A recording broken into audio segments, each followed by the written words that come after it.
영화 관련된 네, 그 영화와 관련된 이야기를 좀 같이 나눴던 것 같고요. 오늘은 공유지, 실제 어떤 공유지 운동 사례들, 뭐 이런 것들을 통해서 우리가 기후 위기, 생태 위기 관련해서, 어떻게 실천하고 어떻게 대응해야 되는지, 간략하게나마 같이 공유하는 자리가 되었으면 좋겠습니다. 제가 지금 첫 페이지를 뭐 이렇게 자의적으로 그림을 찾아왔는데요. 오늘도 무사하게 이게 맨 마지막 페이지이기도 하거든요. 마지막까지 잘, 제 시간 안에 도착할 수 있도록 빠르게 진행을 해보도록 하겠습니다. 기획이 무엇을 할 것인가 한번 고민하는 시간 오늘 되었으면 좋겠고요. 첫 번째로 제가 좀 제안 드리고 싶고 함께 좀 나눴으면 좋겠다 이런 생각은 우리가 기후위기 하면 어쨌든 뭐 우울증이든 무력감이든 이런 고민들을 많이 하시잖아요. 또 무엇을 할 것인지. 근데 첫 번째로 우리가 개인이라는 감옥에서 좀 벗어나는 게 좋지 않을까 그런 말씀을 좀 드리고 싶어요. 음, 단도직입적으로 여러분 탄소 발자국이라는 이야기를 아마 많이 들으셨을 거예요. 탄소 발자국, 뭐 카본 풋프린트 이 개념은 어, 기후운동 단체에서 내놓은 것도 아니고 무슨 과학자들이 내놓은 것도 아니고 영국 BP 그 예전에는 페르시안 뭐 잉글리시 그 페트롤륨이라고 하는 그 석유 회사였습니다. 영국 석유 회사였어요. 그러다가 어, 지금은 이제 영국 BP로 이름을 줄였죠. 두 번째가 브리티시 페트롤륨이었고 지금은 그냥 줄여서 영국 BP라는 석유 기업이고요. 이 석유 기업은 전 세계 엑손 모빌부터 해서 네 번째 규모 정도에 들어가는 굉장히 큰 초국적인 석유 기업이에요. 영국 BP가 굉장히 유명한, 제 책에도 간략하게 소개를 했는데 굉장히 유명한 글로벌한 마케팅 기업이 있습니다. 그 마케팅 기업이 무엇을 했냐면 자그마치 50년 이상 담배 회사를 그린워싱을 했어요. 담배에 관련돼서 담배의 유해성 뭐 이런 것들에 관련돼서 담배 회사는 아니다. 우리는 뭐 건강이나 혹은 위험성이 없다. 이런 것을 도맡아서 그린워싱을 했던 그 마케팅 회사가 있는데 그 마케팅 회사에 의뢰를 합니다. 의뢰를 해서 계속 점차적으로 기후위기가 심각해짐에 따라서 화석연료 기업에 대한 비판들이 쇄도하고 있으니 이것에 대해서 적절하게 대응할 수 있는 방법, 개념을 한번 강구해봐라. 그래서 그 마케팅 회사가 거의 2000년 초반쯤에 개발한 개념이 바로 카본 풋프린트예요. 탄소 발자국이라는 개념이고요. 이 정말 21세기의 기업이 자본이 만드는 가장 천재적인 전략이거든요. 왜냐하면 기후위기, 생태위기에 관련돼서 발자국 형태로, 개인의 발자국 형태로 시각화를 해준 거죠. 그래서 화석연료 기업이 얼마만큼 문제가 있고 이것을 어떻게 우리가 민주시민들이 통제를 해야 되는지에 대한 관점을 각 n분의 1 개인화시키는 방식으로 그런 전략을 추진하게 되는데요. 그 카본 풋프린트 탄소 발자국이라는 개념을 가지고 2004년에서 2006년 연간 1억 달러 굉장히 크잖아요. 미국 돈 연간 1억 달러라면 그거를 거의 지금 3년 내리 광고를 쏟아붓습니다. 뉴욕타임즈를 비롯해서 서구에 특히 이제 여긴 영국 기업인데 영미권 미국까지 포함을 해서 유럽권까지 여러분들 관심 있으시면 이 영국 BP가 만들어낸 공익 광고를 쉽게 유튜브에서도 보실 수 있어요. 근데 뭐 유튜브 내용 공익 광고를 보면 시민들 인터뷰하고 다닙니다. 뭐 굉장히 날 덥죠? 지금 큰일인 것 같아요. 기후위기 심각한 것 같아요. 당신의 탄소 발자국. 이런 식의 질문을 이제 하는 광고거든요. 어쨌든 뉴욕타임즈를 비롯해서 2004년에서 2006년 사이에 엄청나게 유럽과 미국에서 이 탄소 발자국이라는 개념이 폭발적으로 증가를 하게 됩니다. 그리고 영국 BP는 탄소 발자국 계산기를 자체적으로 개발을 해서 뿌려요. 미국 환경청을 부어 삶아서 트럼프 정부 이전에 미국 환경청 메인 홈페이지에 가면 자체적으로 개발한 탄소 발자국 그 시스템이 메인 홈페이지에 있었습니다. 그래서 계속적으로 질문들을 하죠. 뭐 전기코드 뽑았어? 뭐 밥 뭐 먹었어? 뭐 작년 굉장히 더웠는데 에어컨을 몇 번 틀었어? 그래서 계속 책임을 n분의 1화하는 방식인데 이거를 단적으로 보여준 예가 있습니다. 문재인 정부 때 환경부 장관이었어요. 한정혜 전 장관이죠. 그분이 이제 장관 하실 때 탄소 중립 시민 실천 뭐 이런 걸로 한국에서 진행을 했던 프로그램이 하나 있었어요. 뭐냐면 한번 읽어보시면 이메일 한 통을 삭제하면 자그마치 4g의 이산화탄소를 줄일 수 있습니다.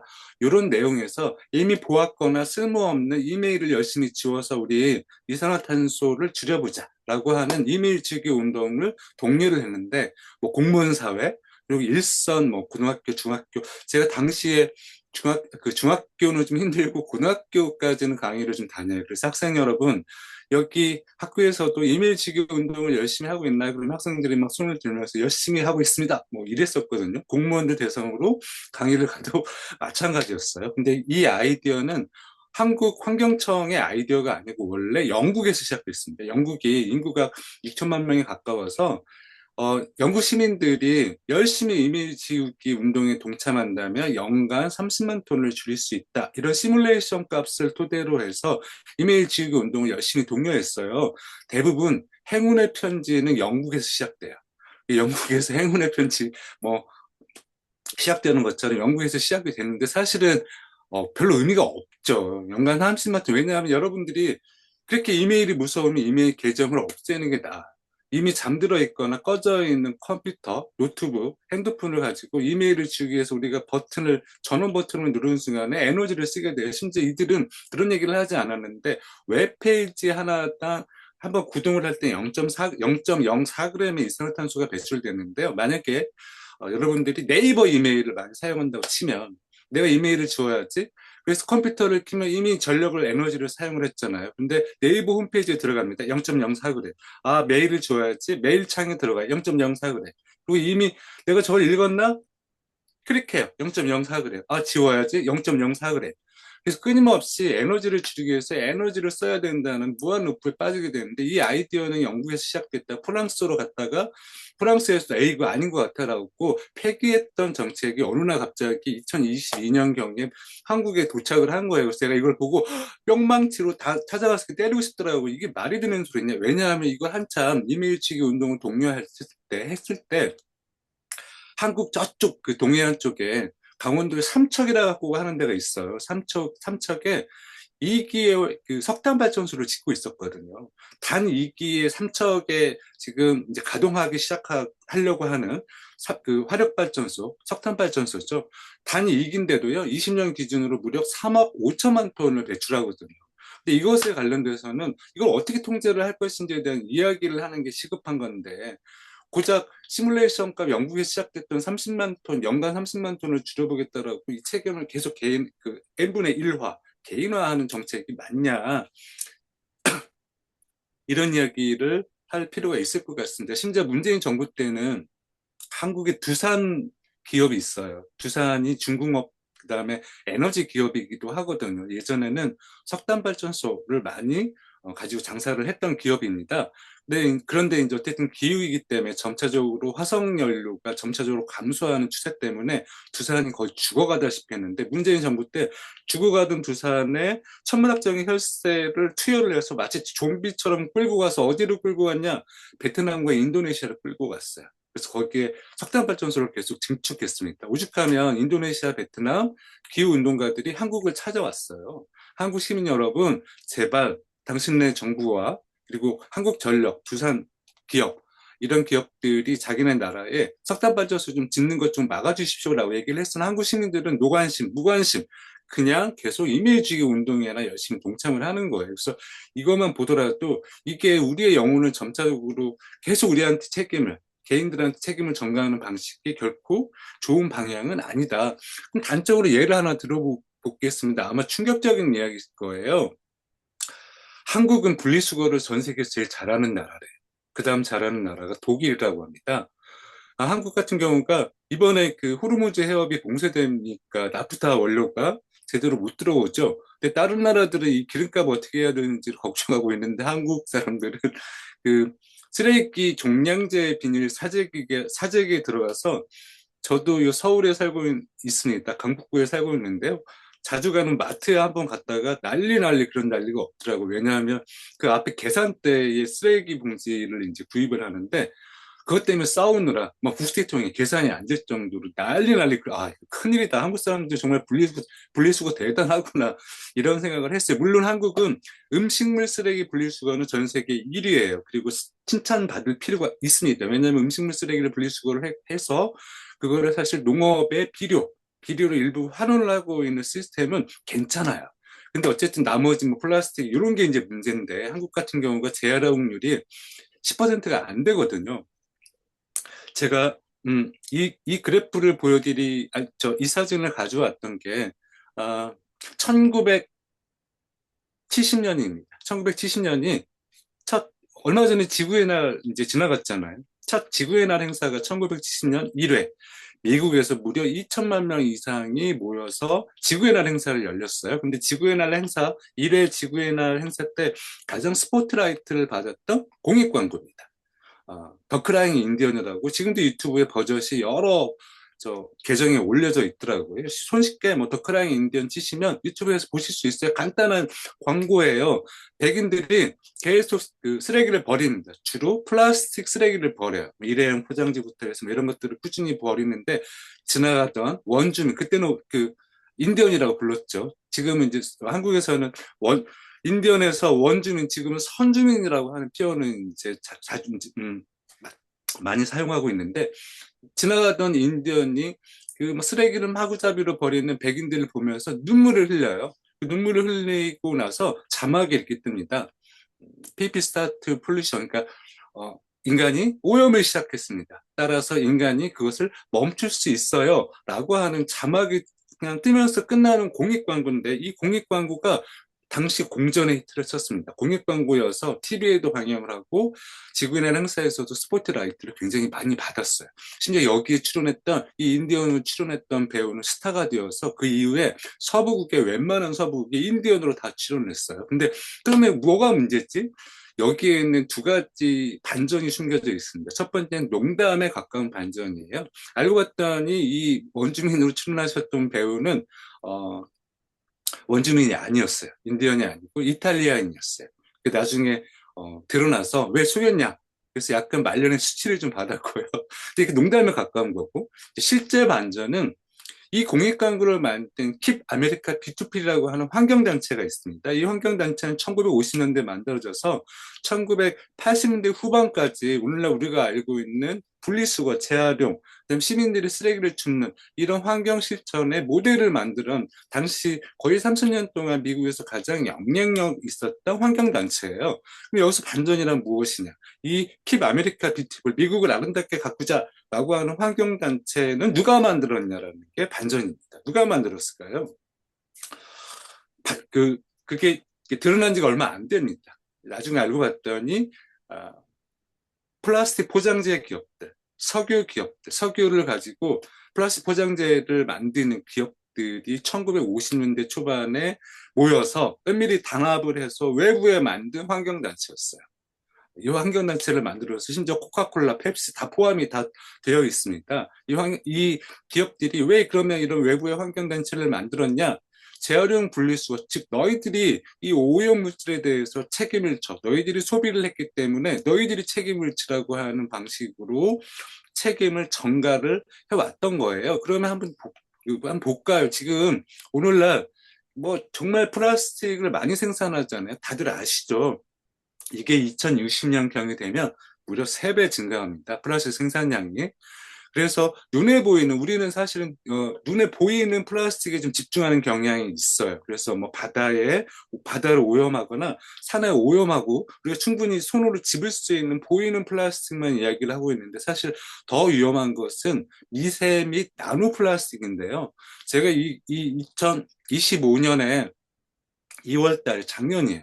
정말 충격적인 이 보고서가 나왔고, 당시 뭐 한국을 비롯해 전 세계에서 이 보고서를 다 기사화를 했거든요. 이게 무슨 내용이냐면, 예전에는 우리가 이 사람 몸에 미세 및 나노플라스틱이 얼마만큼 축적되어 있는지를 확인하려면 시신을 연구를 해야 되잖아요. 근데 그게 유족의 허락을 받고 뭐 기타 등등 너무 절차가 어려웠습니다. 그래서 어느 정도까지 그 발견이 되었었냐면, 죽어 있는 시신들을 허락을 받아서 이 폐를 해부를 했을 때 폐 미세 플라스틱이 많이 농축됐다 정도만 발견이 되었었는데 작년에 이 보고서는 무엇이냐면 대대적으로 많은 시신들을 조사를 했어요. 인체 어느 부위에 가장 많이 미세 플라스틱이 농축이 되었나 알아봤더니 뇌에 축적이 되어 있던 거예요. 어느 정도로 작은 플라스틱 수저 정도의 양의 평균적으로 우리 뇌에 대부분 우리 인체가 흡수하는 미세 및 나노 플라스틱의 90%는 다 배출됩니다. 근데 일부가 계속 이, 이 혈관을 타서 돌아다니는 거예요. 근데 어디에? 당연히 뇌에 축적이 돼 있던 거예요. 그래서 이 연구 결과를 토대로 과학계가 무엇을 깨달았냐면, 조기 치매가 왜 빨라지는지를 알아낸 거예요. 고혈압을 비롯한 이 동맥 혈관에 관련된 이 질환들이 왜 어린 나이, 심지어 지금 요즘에 그 고혈압이 20대 후반까지도 걸린다고 하더라고요. 그 정도로 왜 그런지를 알게 된 거예요. 당연히 우리 인체에 이렇게 미세미 나노플라스틱이 돌고 있는 거죠.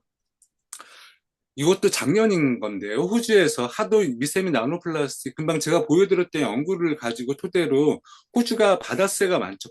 이제 뭐, 거기도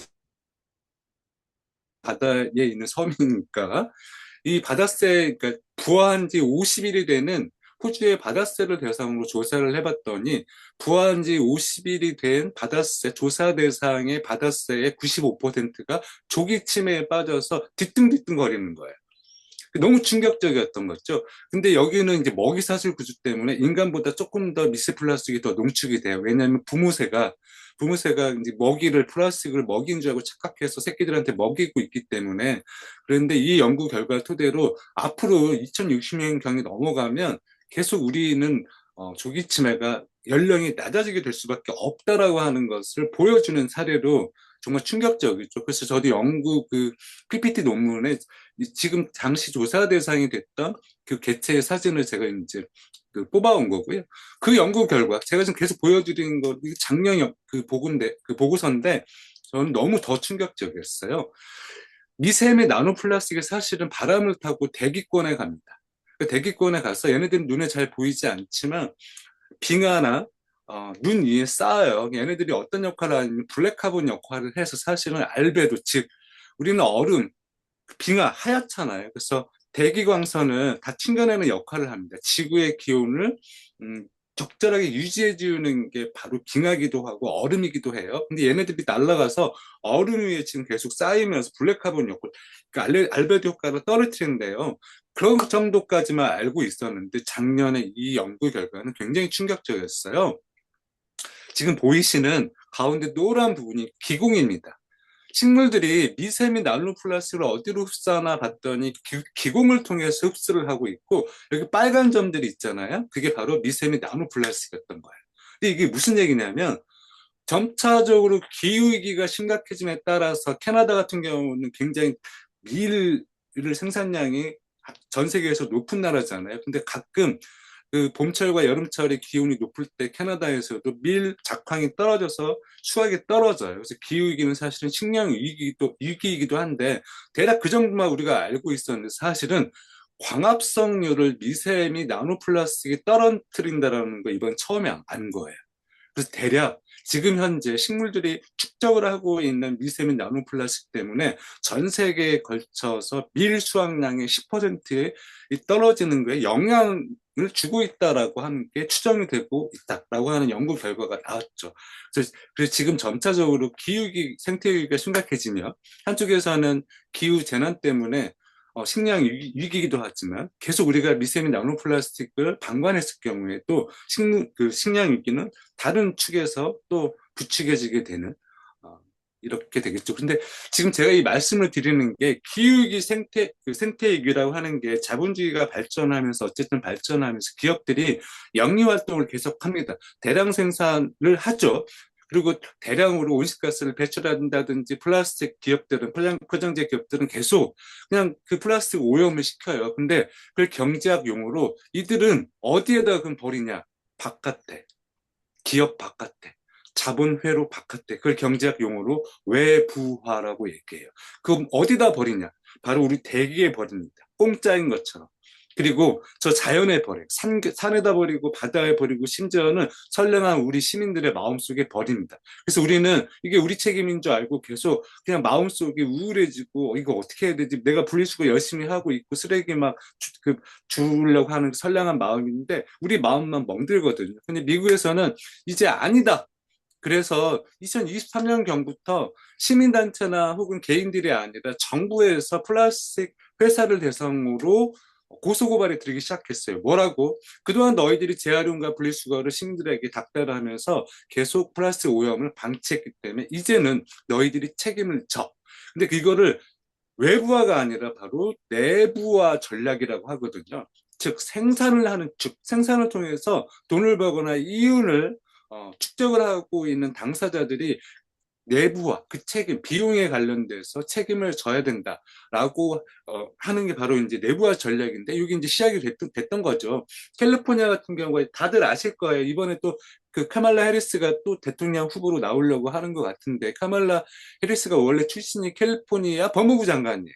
근데 캘리포니아 법무부 그 카말라 해리스가 저는 좀 비판적으로 바라보지만 유의미하게 잘했던 게 캘리포니아 법무부 장관이 되면서 캘리포니아 이 주 안에 그 법무부 안에 환경부를 따로 설치를 했어요. 그래서 이 환경부에서 뭘 했냐면 전 세계에서 가장 큰 엑슨모빌을 대상으로 엑슨모빌이 원유도 생산을 하고 가스도 생산을 하지만 플라스틱 포장재도 생산을 하거든요. 고소고발에 들어갔습니다. 똑같은 거예요. 너희들이 분리수거 재활용을 시민들에게 전가를 하면서 이 오염을 계속 방치를 했기 때문에 이제는 너희들이 그것에 관련돼서 책임을 져. 그래서 점차적으로 이제는 생산, 즉 플라스틱을 생산하는 수도꼭지를 잠그지 않으면 이거가 아무리 주어서 한쪽에 물을 틀어놓고 시민들이 열심히 그걸 밀걸레로 아무리 한다고 해도 소용이 없어요. 2060년 경이 되면 거의 모든 학자들이 3배로 증가를 한다고 하는데 그러면 수도꼭지가 3개로 늘어나면 우리가 3배로 열심히 빨리 그 밀걸레질을 한다고 해서 닦아지겠냐고요. 생산 단계에서 통제를 해야 되고 심지어는 몇 년 전부터 유엔에서조차도 이제는 생산 단계를 통제를 해야 된다. 이건 돌이킬 수가 없다. 그래서 테이블을 마련했어요. 국제 협상 테이블을 마련해서 작년 2025년 봄에는 5번의 회의에 걸쳐서 플라스틱 그 국제 조약을 한번 맺어봐라. 자료를 펴줬거든요.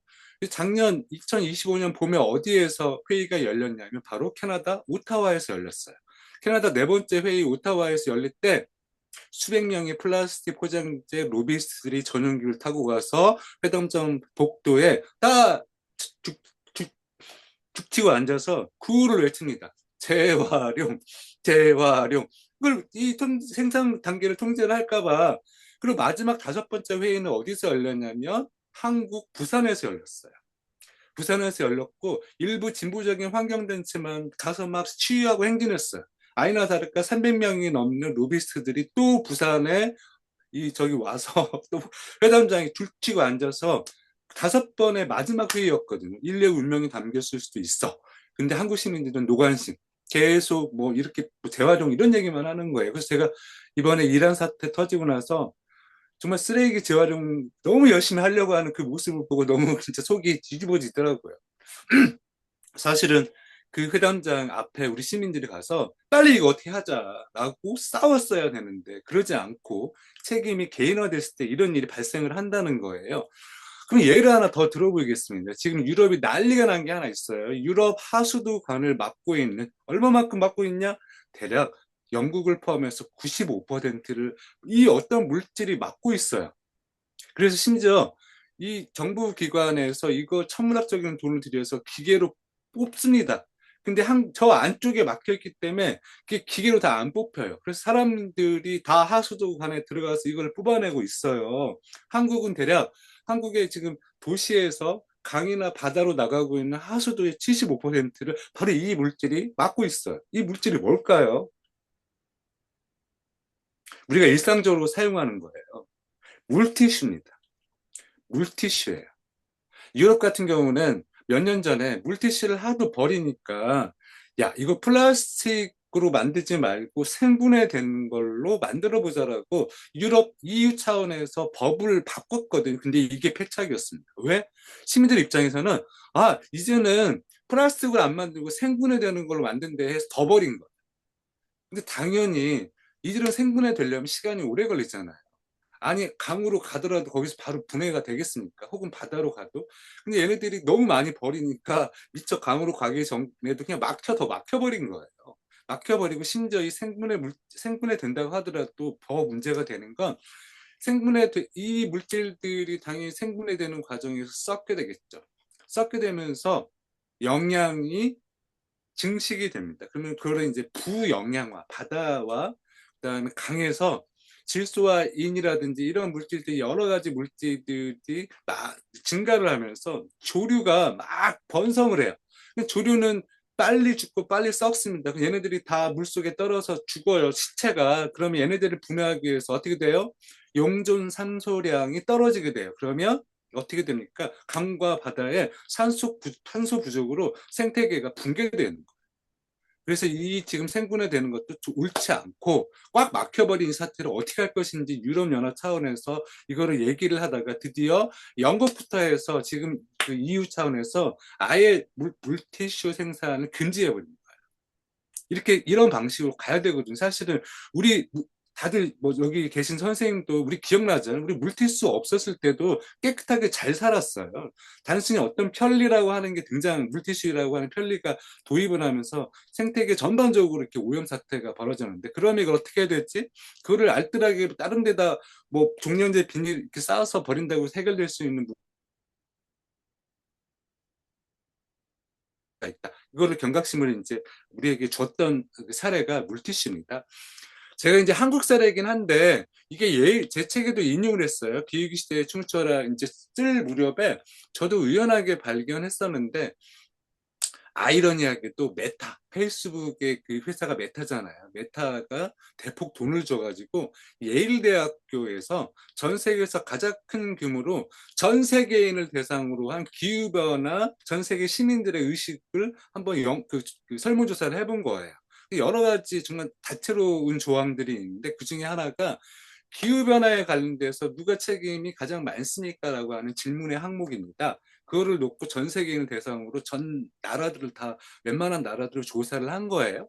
왼쪽에 보시면 가장 붉은색일수록 이 가장 붉은색은 정부가 책임이 있다. 그 다음 진한 색은 기업이 책임이 있다. 세 번째 살구색은 개인들에게 책임이 있다. 근데 제가 지금 보여드린 도표는 아시아만을 놓고 이루어지는 거예요. 아시아만. 지금 맨 위에 한국이 있죠. 개인 책임이 가장 많다라고 하는 게 한국이에요. 아시아 지역에서도.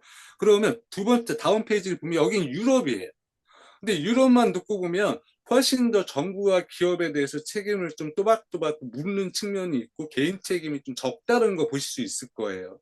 다시 아시아로 돌려보일게요. 확연하게 차이가 있다는 거 보실 수 있습니다. 그 중에서도 한국이 압도적으로 개인 책임에 대해서 질문을 하고 있는 걸 보실 수가 있어요. 그러니까 이게 한국인 신자유주의, 능력주의 이런 것들이 거의 한 30년 걸쳐서 우리 사회에 뿌리를 내리면서 그 책임 자체를 너무 개인화하는, 잘 살아도 개인 책임이고 못 살아도 개인 책임이고 불평등도 개인 책임이고 심지어 이제 오늘날 기후위기 생태위기도 다 개인 책임이야 라고 하는 게 너무 심화돼 버린 거예요. 그래서 이런 질문 항목에서도 전 세계에서 개인 책임에 관련해서 한국 사람들이 가장 많다라고 대답을 하고 있는 이런 아이러니한 상황에 처해져 있는 거죠. 그래서 이것도 한번 우리가 곰곰이 생각을 하셔야 되고, 이거는 심지어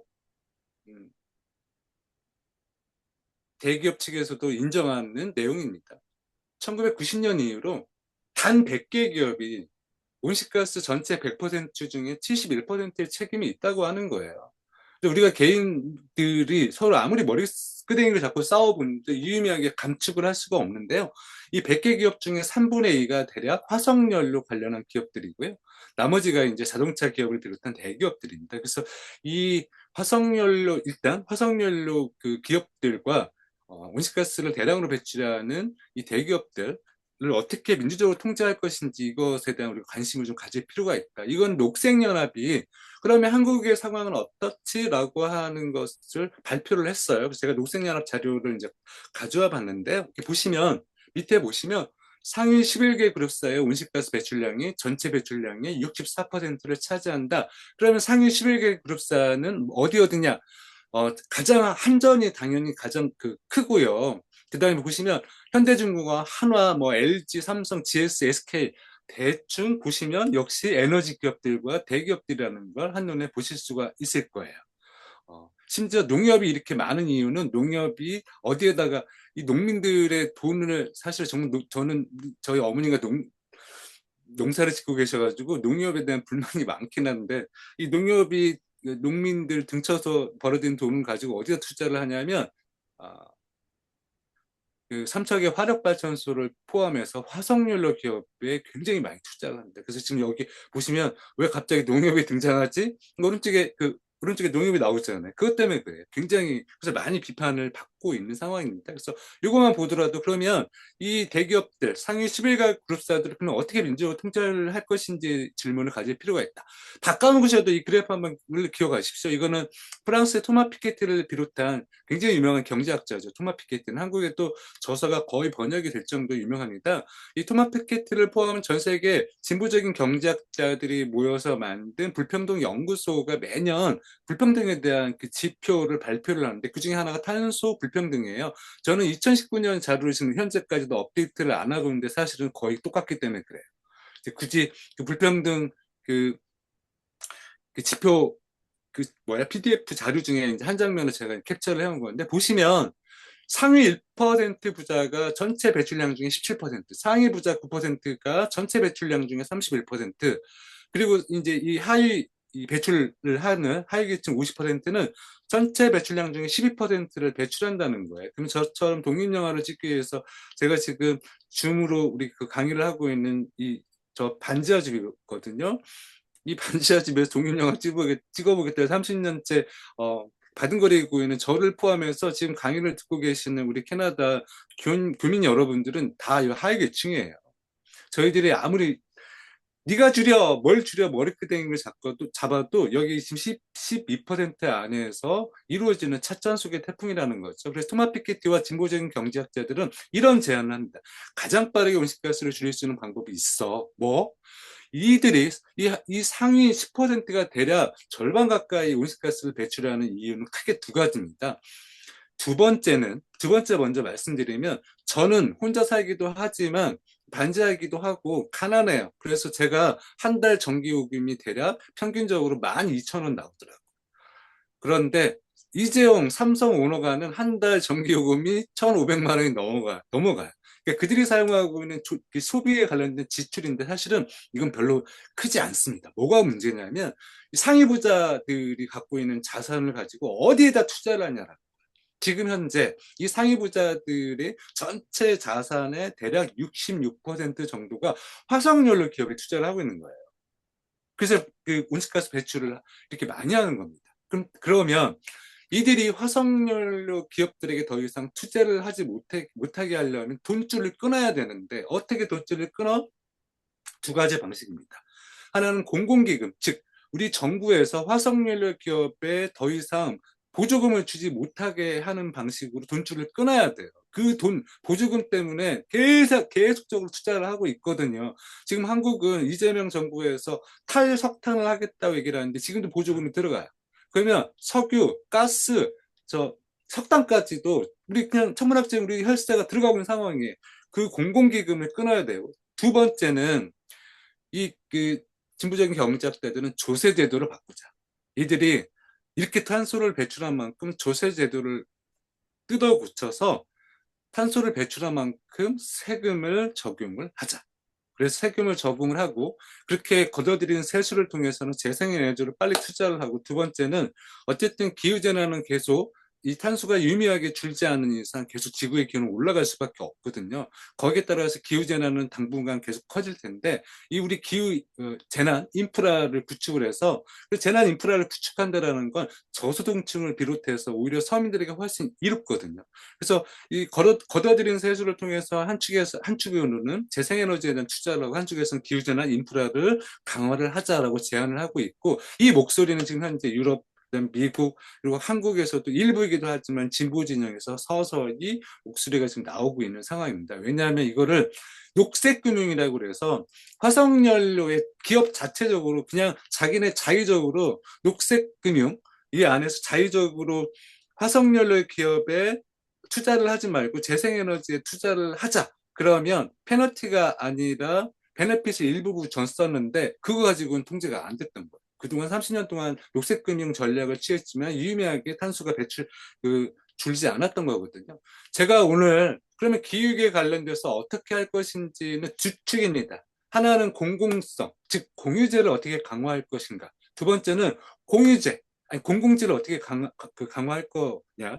우리가 근데 공유제는 퍼블릭 굿즈라고 얘기를 하잖아요. 퍼블릭이라고 하는 단어를 쓰고요. 공유지는 커먼즈를 얘기를 합니다. 제가 오늘 지금 첫 번째로 말씀드릴 것은 공공재 강화에 대한 이야기예요.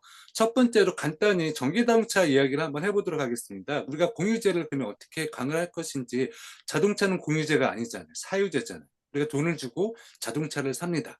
그래서 그 기후위기, 생태위기에 관련돼서 전기 자동차가 해법인 것처럼 얘기를 해요. 간단히 제 책에서는 굉장히 많은 지면을 들여서 왜 전기 자동차가 허상인지에 대한 이야기를 했는데요. 이 그래프는 제가 철도노조나 대중교통에 관련된 강의를 자주 다니는데요. 그 인용 자주 하는 그래프예요. 여기 보시면 대략적으로 전체 산업 분야에 관련돼서 교통 분야가 배출하는 온실가스가 차지하는 비중이 꽤 돼요. 대략 20%가 좀 넘습니다. 나라마다 좀 상황이 다르긴 한데 미국 같은 경우가 전 세계 자동차가 제일 많잖아요. 미국이 압도적으로 교통 분야에서 온실가스를 많이 배출하거든요. 그러면 교통 분야에서 교통수단별 온실가스 배출량이 얼마만큼 차이가 있는지를 봤더니 바퀴 4개 달린 거, 자동차, 뭐 픽업 트럭, 바퀴 4개 달린 거가 대략 80%예요. 그러면 왜 우리가 철도가 녹색 교통이라고 얘기를 하는지. 그러면 철도가 차지하는 비중이 뭐 얼마나 될까요? 0.5%예요. 이 차이를 보면 아 이런 게 있구나. 근데 각각의 뭐 비행기라든지 화물도 문제가 있는데요. 시간 관계상 이건 좀 줄여서 자동차와 그다음에 이 철도만 한번 비교를 하도록 하겠습니다. 우리가 전기 자동차는 평균적으로 대략 130% 내연기관 자동차보다 전기 자동차가 130%가 무거워요. 왜 무겁냐? 배터리 때문에 그렇습니다. 배터리 때문에 무거워요. 그럼 배터리를 그럼 뭐가 구성을 하느냐? 당연히 금속 자원이 구성을 하죠. 알루미늄, 구리, 그리고 거의 최소 13개 이상의 히토류가 들어가게 돼요. 그 금속 자원들 때문에 전기 자동차가 무겁습니다. 그러면 전기 자동차 배터리에 필수적으로 들어가는 히토류가 뭐가 있어요? 코발트가 있습니다. 코발트는 콩고 민주공화국이 대략 65에서 70% 그냥 거기 대부분이 콩고 민주공화국에서 난다고 생각하면 돼요. 근데 여기에 열대우림을 베어내고 이렇게 지금 코발트를 채취를 하게 돼요. 5살, 6살 먹은 어린 친구들이 대략 평균적으로 여전히 하루에 1달러를 받고 이 코발트는 굉장히 오염이 강합니다. 그리고 책을 추출하는 과정에서 화학물질을 입힐 수밖에 없어요. 그래서 온몸에 수포가 오른 상태에서 하루에 1달러를 받고 얘네들이 코발트를 채취를 해요. 그런데 우리 모두는 코발트를 다 갖고 있습니다. 왜? 디지털 기기에는 다 들어가거든요. 핸드폰을 갖고 다니는, 저를 포함해서 핸드폰을 갖고 다니는 모든 사람들은 당연히 그래서 유명한 문장이 있어요. 우리 모두는 어디? 주로 북반구에 살고 있는, 부유한 북반구에 살고 있는 우리 모두는 콩고 땅 한 조각씩을 들고 있다라고 하는 되게 유명한 문장이 있는데, 그래서 애플, 삼성, 이런 데서는 이 아동을 착취하지 않는 코발트를 사용하겠다라고 하는 서약서를 몇 년 전에 썼어요. 거짓말입니다. 왜냐하면 콩고 민주공화국의 코발트 이 생산 추출을 거의 통제하고 있는 게 중국 기업이에요. 그런데 중국 기업이 통제하지 못하는 게 대략 30%인데 30%가 영세광산이에요. 여기 영세광산입니다. 산업광산과 영세광산이 있는데 산업광산은 대량으로 중국 자본이 투여된 상태에서 기계를 가지고 정말 우리가 생각하고 있는 갱도를 뚫어서 코발트를 추출을 해요. 기계 공정을 통해서. 근데 영세광산은 쉽게 얘기를 하면 그냥 손으로 파요. 30%가 지금 이렇습니다. 그리고 이렇게 영세광산에서는 심지어 영세광산에서 노동력을 제공하는 친구들이 어린 아동들이에요. 그 어린 아동들의 10% 이상이 납치가 됐습니다. 왜냐하면 체구가 작기 때문에 우리가 이 곡괭이로 파잖아요. 그럼 갱도가 힘이 들어가니까 갱도가 좁아요. 이 좁은 갱도에 들어가려면 체구가 작아야 돼요. 그래서 어린아이들을 그래서 납치를 하는 거예요. 이 버젓이 이런 방식으로 영세광산에서 채굴된 코발트를 중국 자본이 유통 과정에서는 거의 완벽하게 중국 자본이 독점을 하고 있는 현재 독점을 하고 있는 상태예요. 그래서 섞습니다. 그래서 교차 오염이라고 하는데 산업광선과 영세광선에서 추출된 코발트가 쉽게 말하면 섞여서 지금 다 삼성이든 애플이든 뭐 테슬라든 뭐가 다 들어가는 거예요. 그래서 서약서고 나발이고 다 이게 얼마만큼 그린워싱인지 지금 계속 소송 단계가 들어가 있어요. 미국에서는 소송을 하고 있는데 재판관들이 테슬라 주주들이에요. 그래서 다 불리하게 화한장 거야. 그래서 제 책에도 인용을 했었는데 이 맥락 그래서 언젠가는 정말 시간이 되면 지금도 계속 이 코발트나 이 추출주에 관련된 이야기가 나오고 있는데 제가 나중에 혹시라도 기회가 되면 추출제만 관련해서 책을 한번 쓰고 싶을 정도로 심각한 상황입니다. 그리고 뭐 전기자동차는 코발트만 들어가는 게 아니에요. 리튬이라고 그래서 이걸 백금이라 요즘에 백금이라고 불리울 정도로 리튬이 없으면 뭐 아무것도 안 됩니다. 지금 현재 그 디지털 전환이 아예 안 돼요. 그러면 이 리튬은 여기가 지금 안데스 산맥입니다. 그 콜롬비아, 볼리비아, 뭐 아르헨티나 이 3개국이 전체 리튬 생산량의 60에서 70%가 나와요. 그래서 여기에서 리튬을 추출하지 않으면 뭐 작동이 안 돼요. 그래서 이 사막 지금 보이시는 게 리튬을 염수 저 땅속에 있는 소금물을 염수라고 하는데 소금물을 뽑아요. 그래서 이거를 지금 마치 염전처럼 여기 안에서 나중에 얘네들을 이 정제 화학약품 넣고 오랜 세월 시간 동안 공정을 거치면 하얀 백색 가루가 나오거든요. 그래서 별명이 백금이에요. 그게 리튬입니다.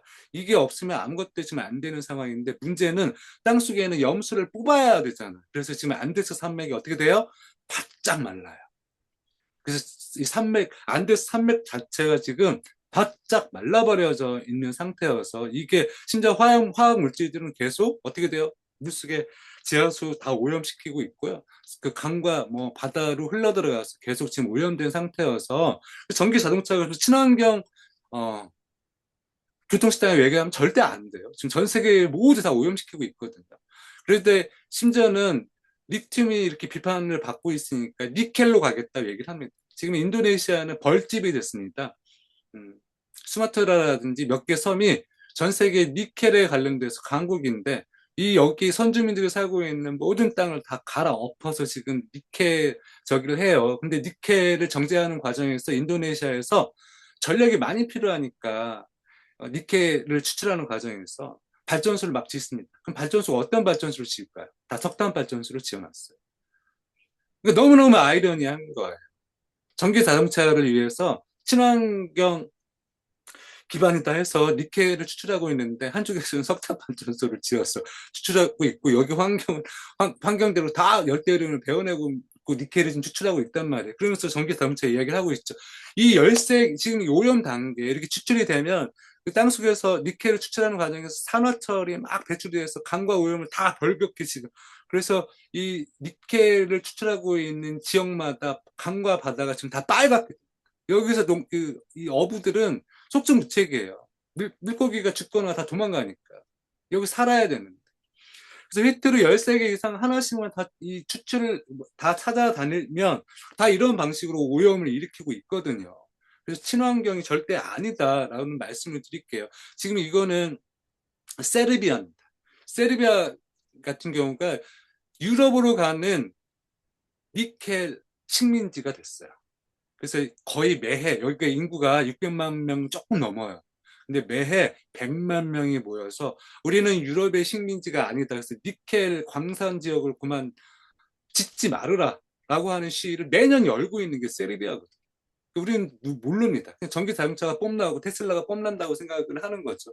이런 과정. 그래서 심지어 세르비아에서는 정부가 무너졌어요. 왜냐하면 이 니켈 대자본과 대통령이 은밀하게 뇌물을 주고받는 커넥션이 들통이 나서 정부가 무너질 정도로 문제적입니다. 그래서 하나하나만 따지면 그러면 제가 아니, 전기 자동차가 아니라 우리가 전기로 구동되고 있는, 특히 궤도 기반, 그래서 뭐 트램이 됐든 지하철이 됐든 철도가 됐든 이거를 5분 내에 올 수 있게끔, 그리고 집 앞까지 갈 수 있게끔 정말 빨리빨리 움직일 수 있는 이 대중교통을 강화하는 거가 얼마만큼 유리한지, 즉 공공재를 강화를 하는 것이 왜 환경 오염을 하지 않고 기후위기에 관련돼서 온실가스를 덜 배출하는지를 보여드릴 텐데요. 독일에서 2022년에 구유로 실험을 했어요. 제가 한국에서는 처음으로 이거를 소개를 했습니다. 3개월 동안 이 티켓이 9유로 티켓이거든요. 9유로 티켓을 사면 3개월 동안 버스, 지하철, 뭐 트램, 그 독일도 저는 베를린 영화제 때문에 한 3번 정도 갔었는데 갈 때마다 트램을 타봤거든요. 너무 좋아요. 너무 한 번은 너무 좋아서 공짜로 타서 도망 다녔는데 비싸더라고요. 비싼데 갑자기 9유로 3개월 동안 9유로면 한국 돈으로 한번 따져봤더니 15,000원. 어디가 신고하지 마세요. 15,000원. 3개월 15,000원이면 한국 돈으로 봐도 공짜예요. 독일 시민 입장에서도 공짜죠. 그럼 3개월 동안 실험을 해봤는데, 시범적으로 했더니 그 결과가 충격적이었던 거예요. 그 제가 한국에서 처음 소개를 했고, 전 세계에서 그 실험 결과가 다 회자가 된 거예요. 3개월 동안 시범을 했더니, 무려 30만 가구가 배출한 온실가스를 3개월 동안 줄였네요. 와, 대단한 거잖아요. 심지어 대기의 질은 7에서 9% 대기의 질이 좋아진 거예요. 더 좋았던 거는 이걸 시행했던 결정적 계기는 우크라이나 전쟁 때문에 그래. 저 코로나 때문에 그랬어요. 코로나 직후잖아요. 코로나 기간 때문에 서민들의 경제적인 어떤 부담들을 완화하기 위해서 한번 해본 건데, 이렇게 구유로 실험을 하니까 서민들 입장에서 경제적인 불평등을 완화할 수가 있는 거네요. 즉, 공공재가 강화된다라는 건 거의 무료에 가깝게 우리 대중교통을 이 공공재를 강화를 해봤더니 온실가스가 유의미하게 감축이 되네. 두 번째, 경제적인 불평등이 완화되네. 그래서 두 마리 토끼를 잡는다라고 하는 이 실험 결과 때문에 너무너무 전 세계에 회람이 됐고, 한국에서는 이 실험 결과를 토대로 오세훈 시장이 기후 동행 카드를 만들었어요. 근데 무늬만. 사실은 유의미하게 하려면 거의 무료에 가깝게 해야 되는데 무늬만 이제 그 동행 카드를 만들었죠. 그 이유는 구유로 실험을 한 다음에 이 베를린 시민들을 포함해서 시민들이 너무 좋아했어요. 근데 3개월 실험을 하고 나서 이 베를린에서 포기를 했습니다. 왜? 자기네들은 정부가 그 돈이 없다. 보조금이 더 이상 줄 수가 없기 때문에 포기를 했다. 그래서 시민들이 계속 시위를 했습니다. 이 좋은 걸 왜 안 하냐? 자동차 갖고 있는 사람들도 거의 공짜 같으니까 자동차를 놓고 탔던 거거든요. 왜 좋은 걸 안 하냐? 돈이 없어. 이것 때문에 막 서로 싸웠었는데, 그래서 후퇴를 해서 만든 게 49유로, 49유로 실험을 또 몇 달 한 거예요. 그랬더니 그 결과를 놓고 비교를 했더니 49유로로 돌아갔을 때는 거의 유의미하게 감축이 안 된 거예요. 그래서 역시 이게 거의 무료에 가깝게 가야만이 뭔가 효과가 있구나. 이거를 우리가 이제 답을 얻을 수가 있었고요. 그러면 독일에서는 못했던 걸 스페인에서는 3년째 하고 있습니다. 여기는 스페인 기차 무상화 실험이 2023년부터 여기도 코로나와 우크라이나 전쟁 때문에 계속 그 서민들이 부담이 되면서 여러 가지 무상화 실험을 했어요. 그랬더니 어마무시하게 줄였습니다. 대중교통 무상화 실험을 했습니다. 근데 여기는 무슨 돈으로 했냐? 횡재세. 이 횡재세가 코로나 기간 동안 시민들은 락다운 때문에 봉쇄 때문에 힘들어할 때 화석연료 기업들과 식품 기업들은 떼돈을 벌었거든요. 횡재를 했거든요. 그 초과 이윤을 한 것에 대해서 돈 내놔. 이거 그 시민들과 나눠야 돼. 그게 횡재세. 근데 두 번이었잖아요. 코로나 기간 그리고 우크라이나 전쟁 때문에 또 고유가 그다음에 인플레이션 때문에 그 횡재를 한 기업들이 꽤 됐거든요. 그래서 이 스페인 정부는 근데 여기는 좌파 정부잖아요. 요 근래 지금 미국한테 노라고 얘기하는 유일한 게 산체스 정부잖아요. 그 산체스 정부 때부터 시작을 했던 거예요. 지금 연임돼서 지금 하고 있잖아요. 여기는 사회당과 뭐 포데모스 뭐 이런 급진 좌파들이 모여서 만든 연립 좌파 정부이기 때문에 이렇게 세게 야 횡재세 내놔 이걸로 우리 그 대중교통 무상화할 거야 라고 했더니 당연히 1년 사이에 2023년에만 해도 100만 톤 온실가스를 줄이는 것뿐만 아니라 이 심지어는 지금 유럽이 극우에 다 넘어가잖아요. 지금 뭐 AFD 보세요. 독일 같은 경우가 독일을 위한 대안이 AFD잖아요. 거기는 히틀러가 기록했던 지지율 24%에 지금 넘었어요, 지금. 어느 주는 25%가 넘어갑니다. 극 우에 다 자빠졌는데 유일하게 스페인이 지금 이 극우 세력에서 진보 진영 좌파가 견딜 수 있었던 것도 산체스 그 정부 내에서 이렇게 공공성 강화를 하고 공공재 자체를 대중들과 함께 필수 서비스로 막 강화를 했던 거예요. 그러니까 시민들이 그러니까 우리가 이게 유리하고 우리에게 좋은 삶이구나 해서 아직까지도 이 극우의 방파제 역할을 하고 있는 게 스페인인 이유가 있거든요. 그래서 이렇게 공공재를 강화를 하는 게 정말 유의미하다. 미국 사례를 볼까요? 지금 현재 시민들이 전체적으로 야 우리 기후시장도 필요한 거 아니야? 미국 시민들은 그렇게 생각을 했습니다. 그래서 에드마키를 포함한 에드마키가 상원 의원이잖아요. 유명한 기후 관련해서 유명한 미국 상원 의원입니다.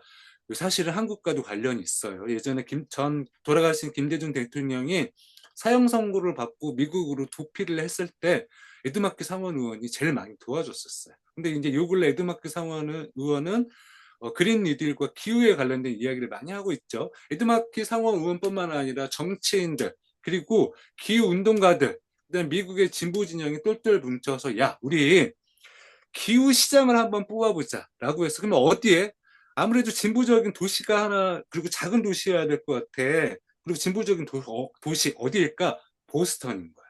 보스턴이 대학 도시잖아요. 상대적으로 젊은 도시죠. 진보적입니다. 이 보스턴에 다 몰려드는 거예요. 이 기후 시민들이 몰려서 우리 기후 시장을 한번 뽑아보자. 누구를 후보로 밀었냐면 미셸 유라고 하는 대만계 여성입니다. 싱글맘이기도 하고요. 계속 도시 빈민 주거 운동을 했던 싱글맘인데 너 도시 빈민 운동을 하면서 대중교통 운동을 했었거든요. 그래서 너 미셸을 한번 보스턴 시장 한번 해보자. 그리고 당선이 됐어요. 당선이 되었고 최초의 기후 시장이 됐고 이 최초의 기후 시장이 된 미셸이는 첫날 시장실에 취임식 끝내고 나서 첫날 들어가서 미국 놈들은 이렇게 행정명령 트럼프를 포함으로 해서 행정명령에 사인하는 게 첫 일과잖아요. 첫 번째 했던 행정명령이 뭐냐면 그렇게 가야 돼요. 보스턴시에서는 단 1원도 화석연료 기업, 석탄, 석유, 가스에 시 보조금을 단 1원도 들어가지 않는다. 주지 않겠다. 라고 하는데 행정명령에 사인했던 거예요. 그게 바로 우리 공공 재정을 가지고 화석연료에 투자하지 않은, 즉 돈의 흐름을 자르는 첫 번째 방법이거든요. 그게 기후시장의 유용인 거죠. 어쨌든 그 다음에 두 번째 미쉐르가 전폭적으로 했던 게 28번, 25번, 27번 세 개의 순환 버스 노선을 무상화했던 거예요. 근데 이 순환 버스 노선은 보스턴 외곽을 도는데요. 외곽에 살고 있는 주로 서민들과 노동자 계층이 이용하는 버스입니다. 안쪽으로 들어가서 노동을 하기 위해서 안쪽으로 타고 들어가는 순환 노선이에요. 이 세 개 순환 노선을 무상화를 했는데 결과를 듣고 봤더니 어떤 게 벌어졌냐면 이렇게 무상화를 했더니 첫 번째 제일 처음에는 무상화를 한다고 하니까 뜨뜻미지근하게 반응을 했던 버스 노조에서 성명서를 발표를 해. 뭐냐고? 이거 너무 좋은 것 같습니다. 알고 봤더니 버스 운전하고 있는 운전기사의 안전이 높아진 거예요. 미국은 버스 기사에 가해지는 폭력의 70% 이상이 뭐냐면 요금 시비예요.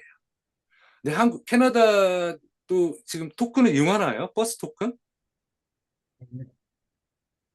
크레딧 카드 카드를, 같은 거. 그쵸? 근데 이제 한국도 거의 다 카드잖아요.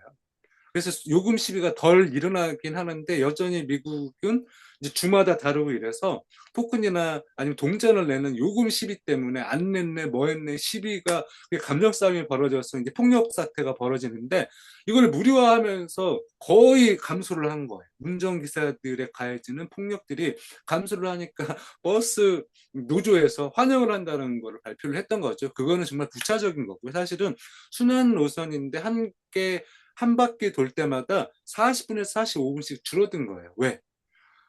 요금을 안 내니까. 요금을 안 내니까 그냥 들어갈 거 아니에요. 이 승객들이.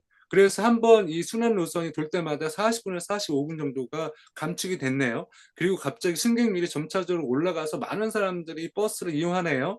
그리고 점차적으로 온실가스도 조금 유의미하게 조금씩 감축하는 거가 보이니까 야 이거 좋은 것 같아. 미시에르가 했던 거. 그래서 미국 전역에서 이 정책을 베끼기 시작합니다. 가장 먼저 베꼈던 게 보스턴이 포함된 주가 어디예요? 매사추세츠 주잖아요. 매사추세츠 주 지금 주지사가 누구냐면 이름은 까먹었는데 레즈비언 커밍아웃한 레즈비언 출신의 민주당 후보예요. 근데 민주당 계열 중에서도 굉장히 진보적인 사람입니다. 근데 이 사람 푸시했던 게 여러분 잘 아시는 매사추세츠 주의 상원 의원이 엘리자베스 워런이잖아요. 이 워런 같은 경우가 상대적으로 진보적인 상원 의원이죠. 그래서 담합을 해요. 같이 이야기를 해보자라고 해서 매사추세츠 주 차원에서도 대중교통 무상화 실험을 지금 진행을 하고 있고요. 미국 전역에서 실험을 하고 있는데 이 미셸의 실험을 가장 전폭적으로 끌어안아서 성공적으로 그거를 어, 성공적인 순간을 만들어냈던 게 뉴욕의 조런 맘단이에요. 조란 맘단입니다. 그래서 조란 맘단이는 계속 인터뷰를 할 때마다 미쉐리한테 영향 많이 받았어요. 보스턴 시장한테 그런 얘기를 했죠. 그래서 그 뉴욕의 그 버스를 무상화를 하겠다라고 하는 그 이야기가 여기서 나왔던 겁니다. 근데 이제 미쉐리는 이렇게 대중교통 무상화 실험뿐만 아니라 주택, 난방 이런 것도 화석연료에서 재생에너지 이용한 방식으로 전환을 하겠다. 기타 등등 여러 가지 좀 선이 굵은 기후 환경에 관련된 거를 했어요. 불평등을 완화하는 방식으로, 공공재를 강화하는 방식으로. 그래서 이번에 그 재선에서 성공을 했잖아요. 근데 왜 재선에 성공을 했는데 그냥 단독으로 갔습니다. 왜?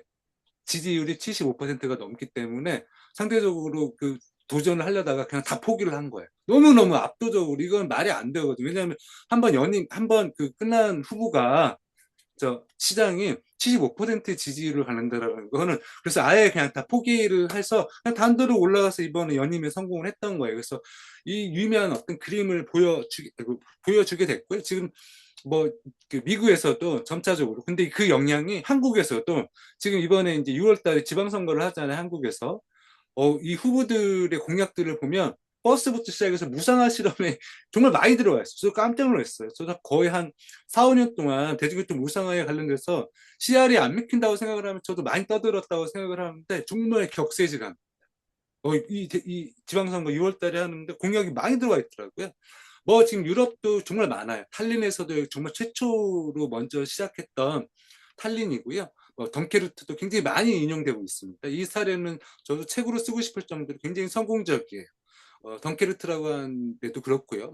다들 아시죠? 룩셈부르크는 워낙 작은 나라기도 하지만 국가 전체적으로 지금 이거를 대중교통을 훨씬 더 무상화뿐만 아니라 근데 무상화만 하고 여기는 그 빈도 저 노선이 좀 빈약했거든요. 워낙 부자 나라니까. 그래서 이제 노선 강화를 지금 하고 있는 상황이고요. 오스트리아도 이것도 이제 기후 티켓이라고 그래서 여기도 이런 방식으로 진행했고요. 한국도 청송군에서 시작을 먼저 했어요. 그래서 여기도 저도 청송군에 강의를 가서 이 버스 한번 타보고 싶었는데 이게 시간 때문에 못 탔었거든요. 근데 이야기를 들어보니까 여기가 굉장히 보수적인 국힘당이 군수예요. 근데 어떻게 우연하게 이 대중교통, 이 버스를 무상을 해서 인기가 높아져서 청순군에서 그 운동을 하고 환경운동을 하시는 입장에서는 너무너무 혼란스러워하고 있는 상황이에요. 왜냐하면, 저 보수적인 국힘 군수 어떻게 해야 되지 하는데 이 무상화를 해서 인기가 생기니까. 그, 그 다음에 한국에서는 문경에서도 하고 있고요. 문경은 시입니다. 시에서도 하고 있고, 지금 여기 지금 제가 가져온 데는 완도군 차원에서도 하고 있는데, 이렇게 이제 청순군에 시작돼서 뭐 문경시, 완도군, 저기 어디죠? 또 어디로 계속 하다 보니까 지금 지자체에서 막 뭐 군단위, 뭐 저 군이란다. 저 구단위, 뭐 이런 행정구역마다 다 이걸 얘기를 하고 있더라고요. 뭐 보수적이나 진보적이나 국힘당 빼고 그래서 이게 한번 움직이기가 좀 어렵지 시작을 하면 이런 방식으로 갈 수 있구나 이걸 이렇게 볼 수가 있습니다. 이건 시간 관계상 넘어갈게요. 생수나 물 같은 경우도 공공재를 강화를 하면 참고로 여러분 생수 마시지 마세요. 이게 지금 보여드리는 생수 하나가 미세 플라스 20만 개 정도가 평균적으로 들어가 있어요. 근데 이게 어느 때 미세 플라스틱이 용출이 되냐면 이거 생수병을 물을 넣어놓고 물을 아무 물, 뭐 그게 정수가 된 것도 상관없습니다. 물을 넣어놔 똑같은 건데요. 이걸 놓고 냉장고에 넣어놓으면 차가워질수록 미세 플라스틱이 용출이 돼요. 그리고 따뜻해질수록 미세 플라스틱이 용출이 됩니다. 가장 문제는 뚜껑을 딸 때예요. 뚜껑을 따면서 미세 플라스틱. 왜냐면 뚜껑 닫았다 닫았다. 그래서 20만 개 정도 평균적으로 들어가요. 그러니까 이 생수는 절대 깨끗하지 않고요. 공공재 자체를 사유화할 수 있는 가장 피해를 일으키는 게 이겁니다. 그래서 지금 오늘날 미국뿐만 아니라 전 세계에서 생수가 아니라 수돗물을 깨끗하고 누구나 믿을 수 있는, 누구나 그냥 마실 수 있는, 그게 뭐 덴마크나 여러 나라들이 지금 선도적으로 주도하고 있는 수돗물 공공재를 강화를 했을 때 생수회사는 물을 생산하지 않아요. 물을 사유한 채 플라스틱 병을 생산을 하죠. 제가 지금 삼다수를 인용했던 거 원래 이 말씀 드리려고 했는데 제주도를 제가 몇 번에 걸쳐서 강의를 갔었어요, 작년에. 근데 저 마지막으로 그 북토크를 제 책 북토크를 하러 가는데 마지막에 질문을 어떤 한 기자분이 제주일보인가? 저 감독님 질문을 하나 드리고 싶은데 생수 이야기를 잠깐 제가 했었거든요. 한국에서 가장 많이 이 생수병 이렇게 플라스틱으로 오염되는 플라스틱을 가장 많이 생산하는 어, 지역이 어딘지 아세요? 라고 질문한 거예요. 그래서 전 몰랐어요. 간단히 생각을 하면 답이 나왔을 텐데 그걸 몰랐던 거예요. 왜냐면 한국에서 가장 많이 팔리는 생수가 삼다수예요. 삼다수가 어디서 생산하냐면 제주도거든요.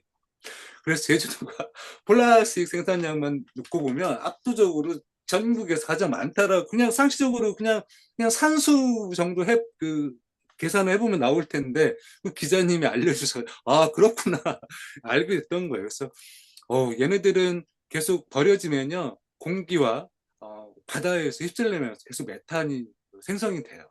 그 메탄은 저번 강의 시간에 얘기했던 것처럼 이산화탄소보다 훨씬 온실가스를 더 많이 배출합니다. 이 덴마크처럼 덴마크는 코펜하겐 같은 경우는 제가 지금 까먹었는데 300m, 500m 사이에 이렇게 식수대를 설치하게끔 해놔야 돼요. 그래서 그냥 텀블러를 답이 아니에요.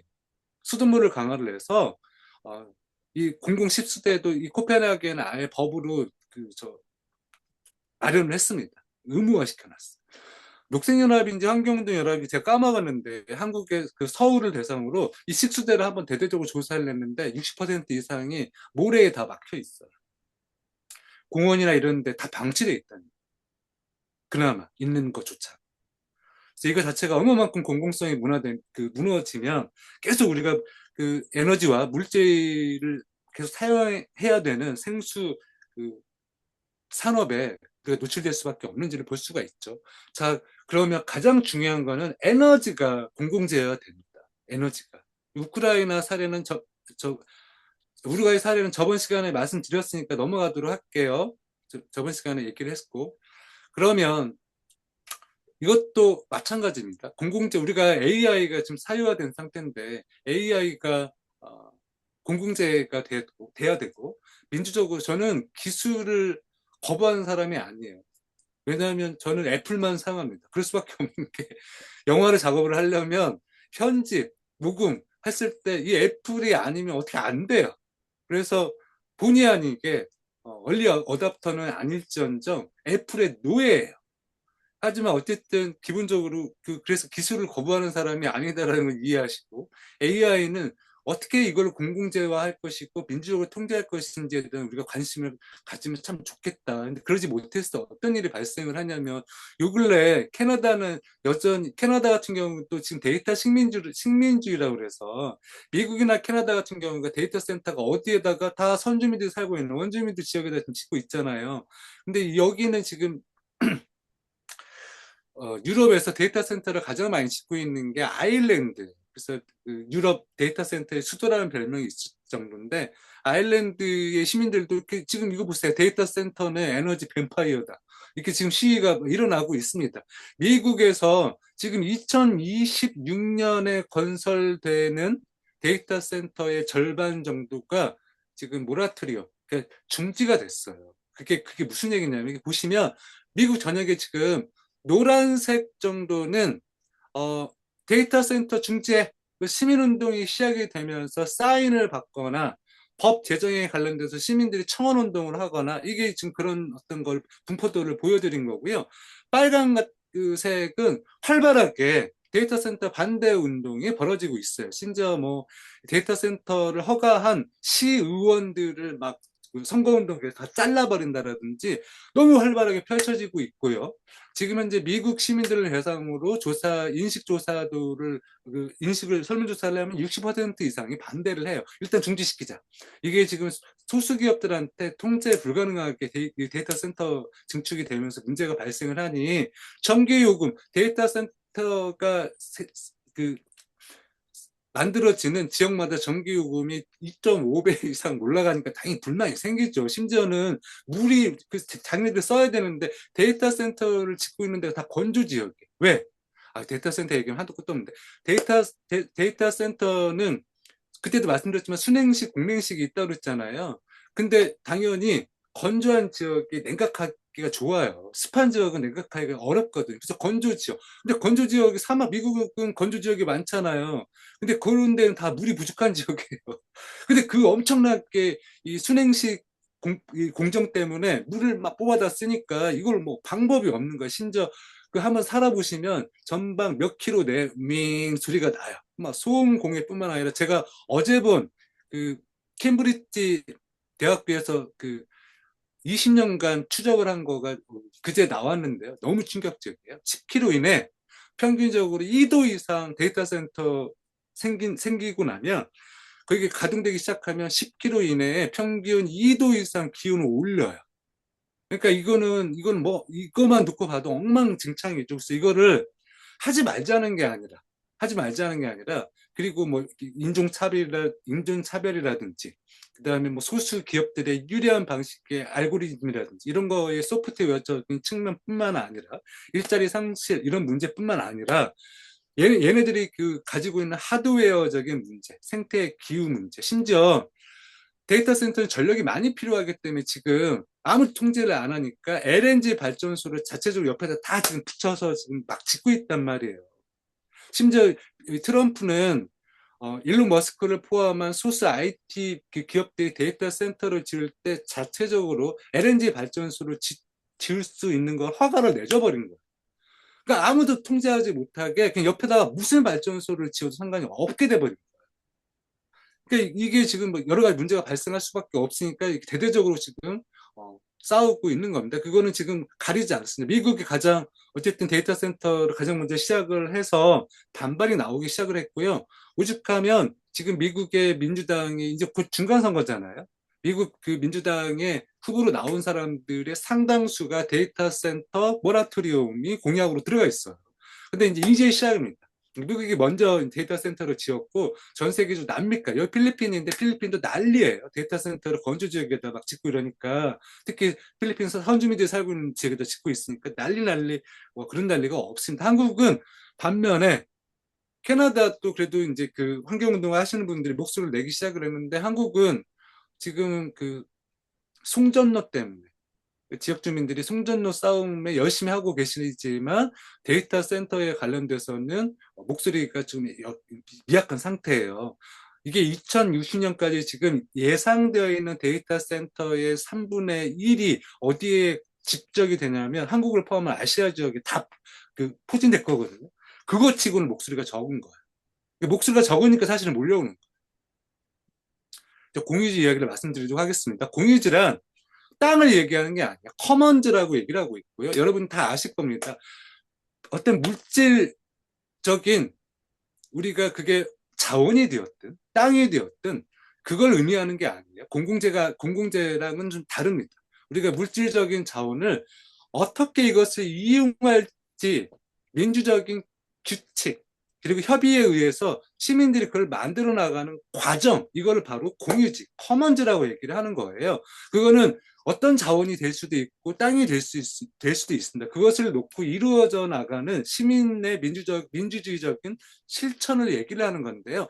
단적으로 우리가 여러분들 인클로저라고 들어보셨을 거예요. 여기가 공유지입니다. 영국인데요. 영국은 5세기 동안에 왕은 법으로 따지면 왕이 갖고 있는 땅이에요. 하지만 여기에 살고 있는 농민들, 여기 살고 있는 그 지역민들은 왕과 싸웠습니다. 왕의 수비라고 해서 왕이 함부로 할 수 없었어요. 왕의 땅, 밭, 이 지역은 이 시민들이 왕과 싸우면서 일정 기간은 여기 지역에 농사도 짓고 동물도 키우고 심지어 왕의 숲에 들어가서는 땔감도 구하고 버섯도 따고 과일도 따고 나무도 채취하고 그래서 각각 그 기한들이 다 정해질 정도. 근데 그게 왕가의 계속 귀족들과의 엄청난 싸움을 통해서 공의주의에 관련된 실천들을 해왔던 거예요. 그 삶의 원리였어요. 그런데 자본주의가 시작되면서 그렇게 만들어놨던 공의주의 자체를 파괴하기 시작합니다. 다들 아다시피 양, 우리 양모 산업이 시작이 되면서 양을 키우기 위해서 어떻게 돼요? 다 여기 살고 있는 공유지에서 농민들을 쫓아내버려요. 대량으로 농민들을 쫓아내고 울타리를, 말뚝을 막 박습니다. 그 울타리를 치는 과정을 영어로 인클로저라고 하잖아요. 그래서 인클로저가 자본주의가 시작이 되면서 공유지가 깨지게 되기 시작했다. 이 과정은 지금까지 계속 반복 과정입니다. 거의 모든 과정. 그럼 이렇게 살고 있던 공유지에서 아니 농사 짓고 살고 있던 사람들이 뿌리 뽑혔잖아요. 어디로 가요? 대도시로 갑니다. 혹은 불황화가 돼요.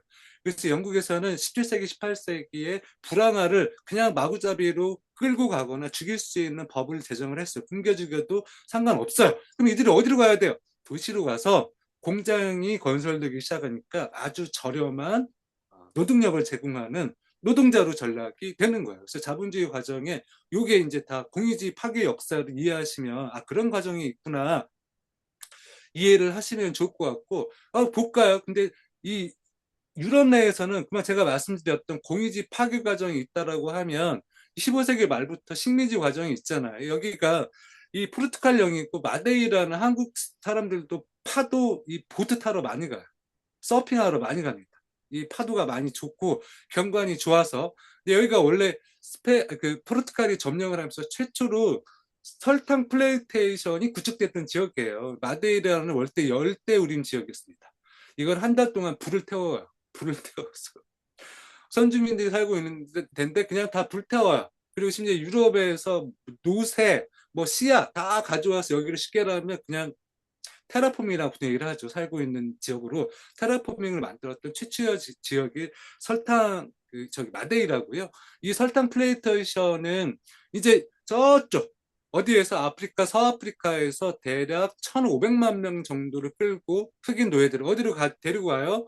저쪽 카리브해를 포함한 라틴 아메리카를 끌고 가서 왜? 노예로 만들기 위해서. 노예로 만들기 위해서. 기후때가 설탕이 자라기에는 아프리카보다 라틴 아메리카가 좋았습니다. 두 번째는 백인들이 아프리카 풍토병에 못 견뎠어요.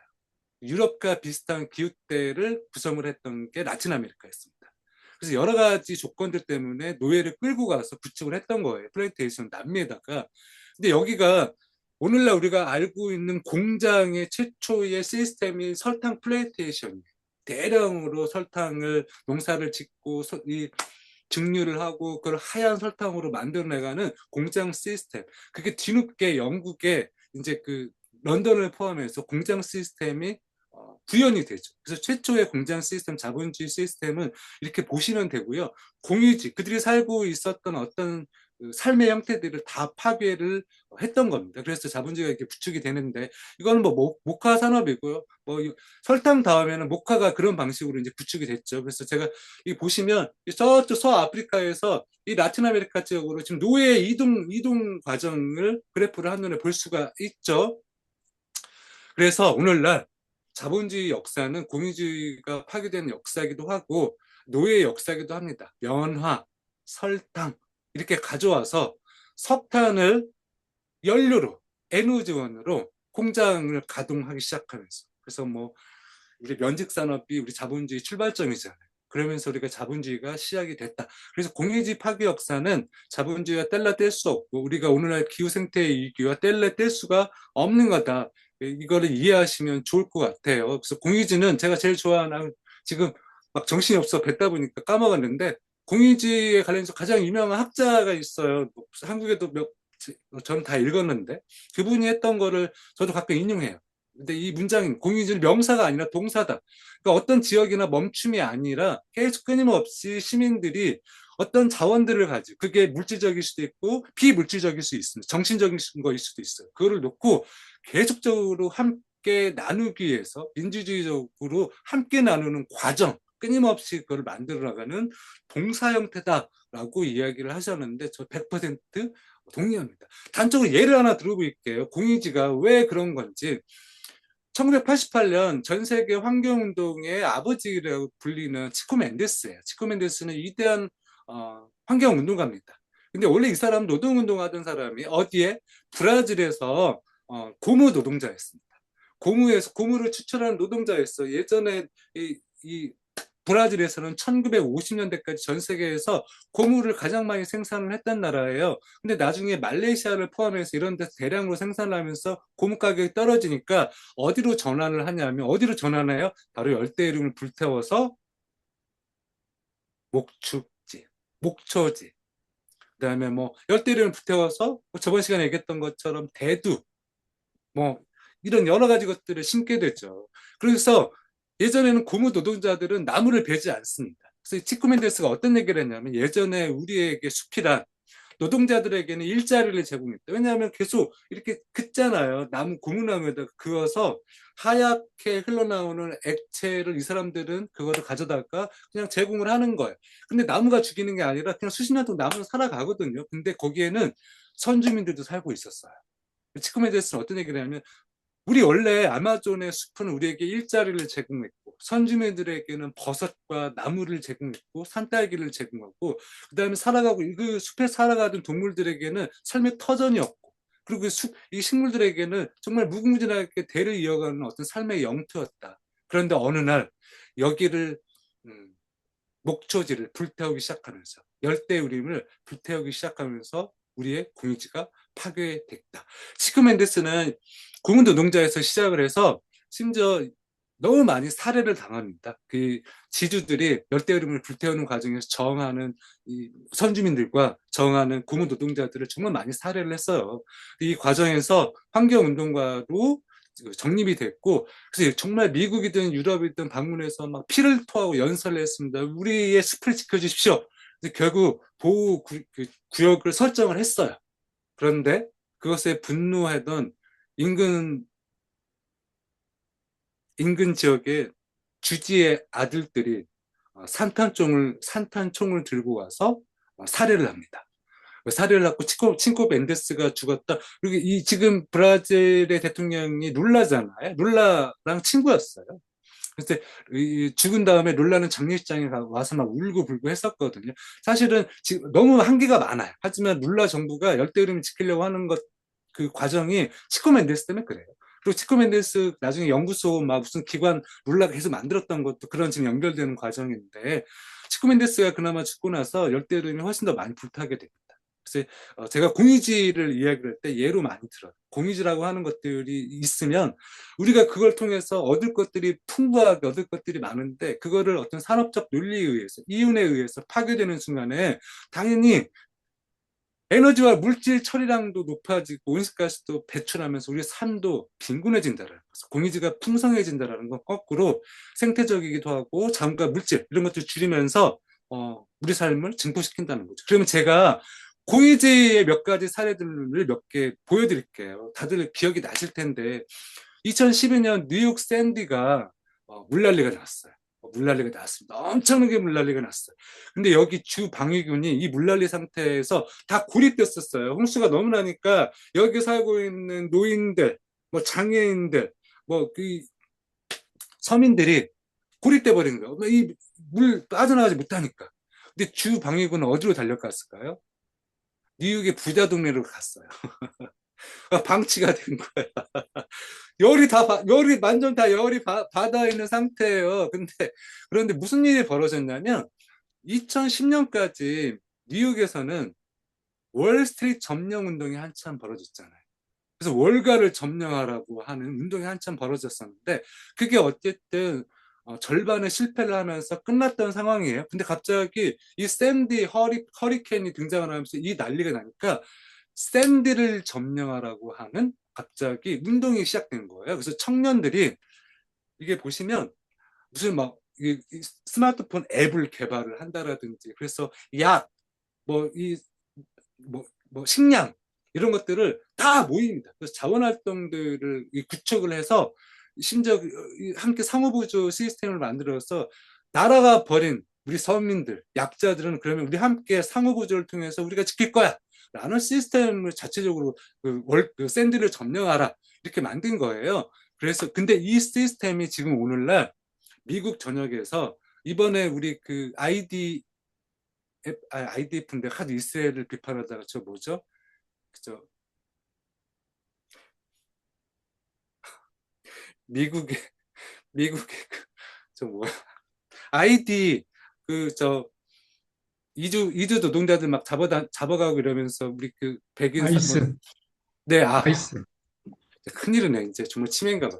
그 상황 벌어졌을 때도 메릴랜드라든지 뭐 이런 지역에서 이 지역 공동체 운동이 활발하게 펼쳐지면서 트럼프 정부랑 싸울 수 있었던 토대도 여기가 사실은 맹하였었거든요. 그래서 이 미국 시민들이 우리가 트럼프 정부에 막 이제 통치가 되면서 어려움을 겪고 있지만 그나마 이 지역 주민들이 공동체 운동을 하면서 그나마 싸우기도 하고 이런 틈을 벌이고 있다. 근데 지금 기후 운동에 관련해서 가장 유의미하게 얘기를 하는 게 공공체가 튼튼했을 때는 기후 재난을 방어할 수 있는 시스템이 굉장히 커요. 여러분들 치매네 큰일 나네. 이거 내 좋아하는 사람들 이름 시간 그냥 넘어갈게요. 그러니까 공동체 그리고 공공체가 힘이 셌을 때는 기후 재난의 회복력, 탄력성 이게 증가한다라고 하는 연구 결과들이 꽤 많을 정도로 그래서 우리가 지금 앞으로 들이닥칠 기후 재난 그리고 이거를 어떻게 막아낼 수 있으려면 가장 중요한 거가 뭉쳐야 돼 일단.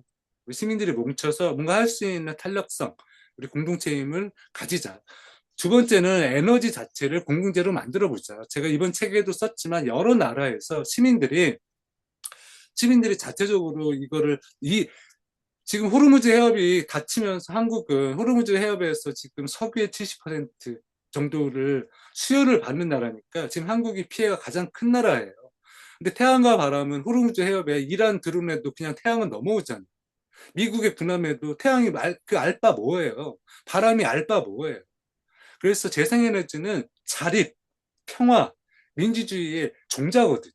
그래서 각 지역마다 정말 기적적인 그 뭐 여기 제가 예로 들었던 거 푸에르토리코에서는 어떤 지역은 태양광 혁명을 일으켜서 더 이상 화석연료 뭐 난리가 나도 그냥 여기는 지금 전기 불을 밝히고 이들은 굳건하게 살아가는데 이런 사례들이 정말 많습니다. 이게 지역 주민들이 먼저 정부들은 그게 아무리 좀 진보적이라 하더라도 여전히 성장주의나 자본주의의 눈치를 볼 수밖에 없잖아요. 그래서 한계가 있기 때문에 시민들이 먼저 이렇게 에너지 자체를 공유지로 탈바꿈 시키면서 활동을 하는 거가 중요하다. 그래서 지금 유럽과 전 세계적으로는 전환마을이 지금 아시아에서도 이루어지고 있고요. 일본에서도 활발하게 한국에서도 은평구를 포함해서 서울 지역에서도 전환마을이 가동되고 있어요. 자체적으로 어, 그 가장 먼저 하는 거가 태양광을 놓고 협동조합을 먼저 구성을 하는 겁니다. 그게 가장 맹화적인 거고요. 그 다음에 여러 가지 자원들, 그게 에너지뿐만 아니라 여러 가지 자원들을 그러면 우리가 어떻게 나누지? 그래서 전환마을, 쓰레기까지도 우리가 그러면 제가 쓰레기 아까 많이 비판을 했지만 이거 쓰레기 자치화. 이 지역에서 생산되는 쓰레기를 100% 우리가 그럼 소화해내 볼까? 그 쓰레기 자치화인데요. 그럼 이거 어떻게 이거를 쓰레기를 어떻게 다 완벽하게 썩힐 수 있지라고 하려면 모여서 여러 가지 생각들을 할 수가 있거든요. 그래서 시민들 그러니까 아까 처음에 말씀드렸던 것처럼 개인으로 분리되지 말고 개인으로 고립되지 말고 모여서 시민된 입장에서 이런 방식으로 끊임없이 협동조합의 형태가 됐든 뭐가 됐든 저는 마을이 됐든 공유지를 계속 끊임없이 만들자. 그러니까 단적으로 예를 하나 들어볼까요? 제가 강의 다니면서 이 예를 들어보이면 우리가 할 수 있는 가장 쉬운 거가 여기 있었네 이렇게 말씀을 해요. 공유지의 대표적인 사례 중에 하나가 공구 도서관이에요. 이게 미국도 수백 개가 생겼고 유럽에서도 많이 생기고 있어요. 근데 한국은 아직 없는 것 같아요. 제가 소개를 했더니 그나마 감사하게도 지역에서도 이거 한번 시도해보겠다라고 말씀들을 해주시는데, 왜 우리가 공구라고 하면 망치, 톱, 뭐 이런 것들, 낫, 뭐 이런 것들을 얘기해요. 삽 이런 것들을 얘기를 하는데 잘 안 쓰잖아요, 사실은. 좀 필수적으로 써야 되는 젓가락이라든지 이거를 하는 거는 어려워요. 그런데 사실은 또 한번 잃어버리면, 우리가 망치를 잃어버리면 이웃이 있으면 가가지고 야 망치 있어요? 라고 빌려다가 또 쓰기도 하고 이러잖아요. 근데 굳이 이걸 사야 돼? 이럴 뭐 그런 것들이 공구 도서관, 뭐 벤치나 됐든. 그런데 공구 도서관이란 뭐냐면 각 집에 있는 그 공구들을 한 곳에 모아놔 본 거예요. 모아놨더니, 그래서 자기가 가져왔어요. 그러니까 귀증을 하면 그냥 이 여기에 회원이 되고, 자기가 필요하면 언제든지 자기 집에 없는 것도 그냥 사용할 수가 있는 거야. 그럼 굳이 그거를 사고 버리고 할 필요가 없죠. 그렇게 하다 보니까 사람들이 너무 좋은 거예요. 뭐냐면 자기는 그냥 뺀자루만 놓고 와도 회원으로 가입이 되니까. 그러면 다른 거 사지 않아도 다른 사람들이 기증했던 것들을 막 쓰잖아요. 근데 이렇게 자원을 함께 나눠 쓰는 것은 부가적인 거예요. 가장 좋은 거는, 그랬더니 서로 모르던 이웃들이 서로 인사를 하기 시작하는 거예요. 이걸 계기로 해서. 그래서 우리 그러면 목요일 날은 모여가지고 고장난 가전제품을 고치는 모임을 한번 가져볼까? 그러면 서로 가전제품을 서로 고치고, 그러니까 가전제품을 계속 버리고 쓰고 이런 어떤 에너지와 물질 처리량이 당연히 감소하게 되는 거죠. 근데 더 좋은 거는 계속 얼굴을 보고, 야, 그러면 이런 모임도 할까? 이런 모임도 할까? 라고 하면서 계속 작은 협동조합의 형태가 됐든 공유지의 형태가 됐든 넓혀나가는 거예요. 그래서 이들 잘 되는 과정에서는 동네별로, 자기 지역별로 이 스마트폰 앱을 개발을 해서 계속 자원들을 나눠 갖는 방식들을 취하고 있어요. 지금 현재. 그러니까 훨씬 덜 쓰게 되죠. 우리 재활용 뭐 예를 들면, 나 우리 집에 뭐 있어? 무슨 물건이 있는데 가져가실 분? 이런 것들이 계속 사무적으로 시스템이 되니까. 우리 당근은 산업적인 시스템이잖아요. 한국에 당근 저는 안 쓰거든요. 저는 어떻게 하는 방법 한 번도 써본 적이 없는데, 그나마 서로 재활용들을 나눠 갈 수 있는 시스템이지만 돈을 가지고 기반으로 움직여주는 산업적 시스템이에요. 근데 제가 지금 말씀드린 시스템은 돈이 아니에요. 그냥 가져가. 근데 지금 영국에서 여러 나라들이 보니까 앱을 개발해가지고 우리 아들이 쓰던 뭐 자전거인데 더 이상 쓰지 않아요. 어디 지역 사진 찍어 딱 올려놓으면 감사합니다. 그래서 가져가더라고. 그러니까 이런 시스템이, 그러면 사실 공동체가 훨씬 안면 트잖아요. 얼굴 알잖아. 인사하잖아. 우리 당근은 돈만 주고받고 인사 안 하거든. 공동체가 다시 그 자리에 익명의 순간으로 돌아가죠. 그게 공유지의 힘입니다. 그래서 공구 도서관은 첫 번째, 누구나 손쉽게 할 수 있는 첫 번째 길이더라고요. 그래서 제가 이제 예로 들어보였고, 마지막 예입니다. 텃밭으로 넘어가기 전에 마지막 예인데, 여기가 프랑스 14구역이에요. 제 책에도 인용을 했었는데, 영국 가디언즈에서 여기를 심층 취재를 하면서 마지막 문장이 저는 너무 인상적이었어요.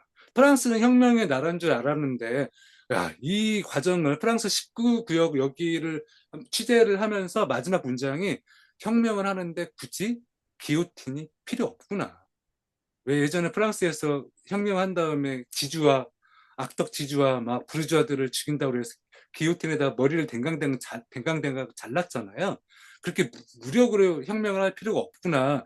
정말 시민들이 풀뿌리 운동을 하는 거가 중요하구나. 그걸 단적으로 보여줬다라는 거야. 여기는 영어로 치면 슈퍼 이웃공화국 14구에서 벌어지는데요. 여기는 맨 처음에 여기 살고 있던 전 언론인이자 사회학자가 이런 질문을 한 거야. 봉주루? 예전에 우리가 봉주루? 안녕하세요. 인사가 하루에 그래도 열 몇 번. 저는 운 좋게도 해외 영화제 때문에 해외를 가요. 공짜로 갑니다. 근데 쟤는 뭐 영어도 잘 못하고 뭐 당연히 다른 말도 잘 못해요. 근데 엘리베이터를 탈 때마다 제가 곤혹스러웠던 게 문화가 달라서, 아니 미국 놈들은 엘리베이터를 타면 계속 인사를 해요. 오잉어? 오잉다? 부터 시작해서, 영어 못하는데 별로? 왜 인사를 시키지? 근데 프랑스를 가면 병주? 그러니까 왜 인사를 시켜? 막 프랑스말을 못하는데. 근데 한국은 절대로 인사를 안 해요. 한국 사람들은 절대 모르는 사람들은 엘리베이터를 탔을 때 만약에 말 시키면 도망가요.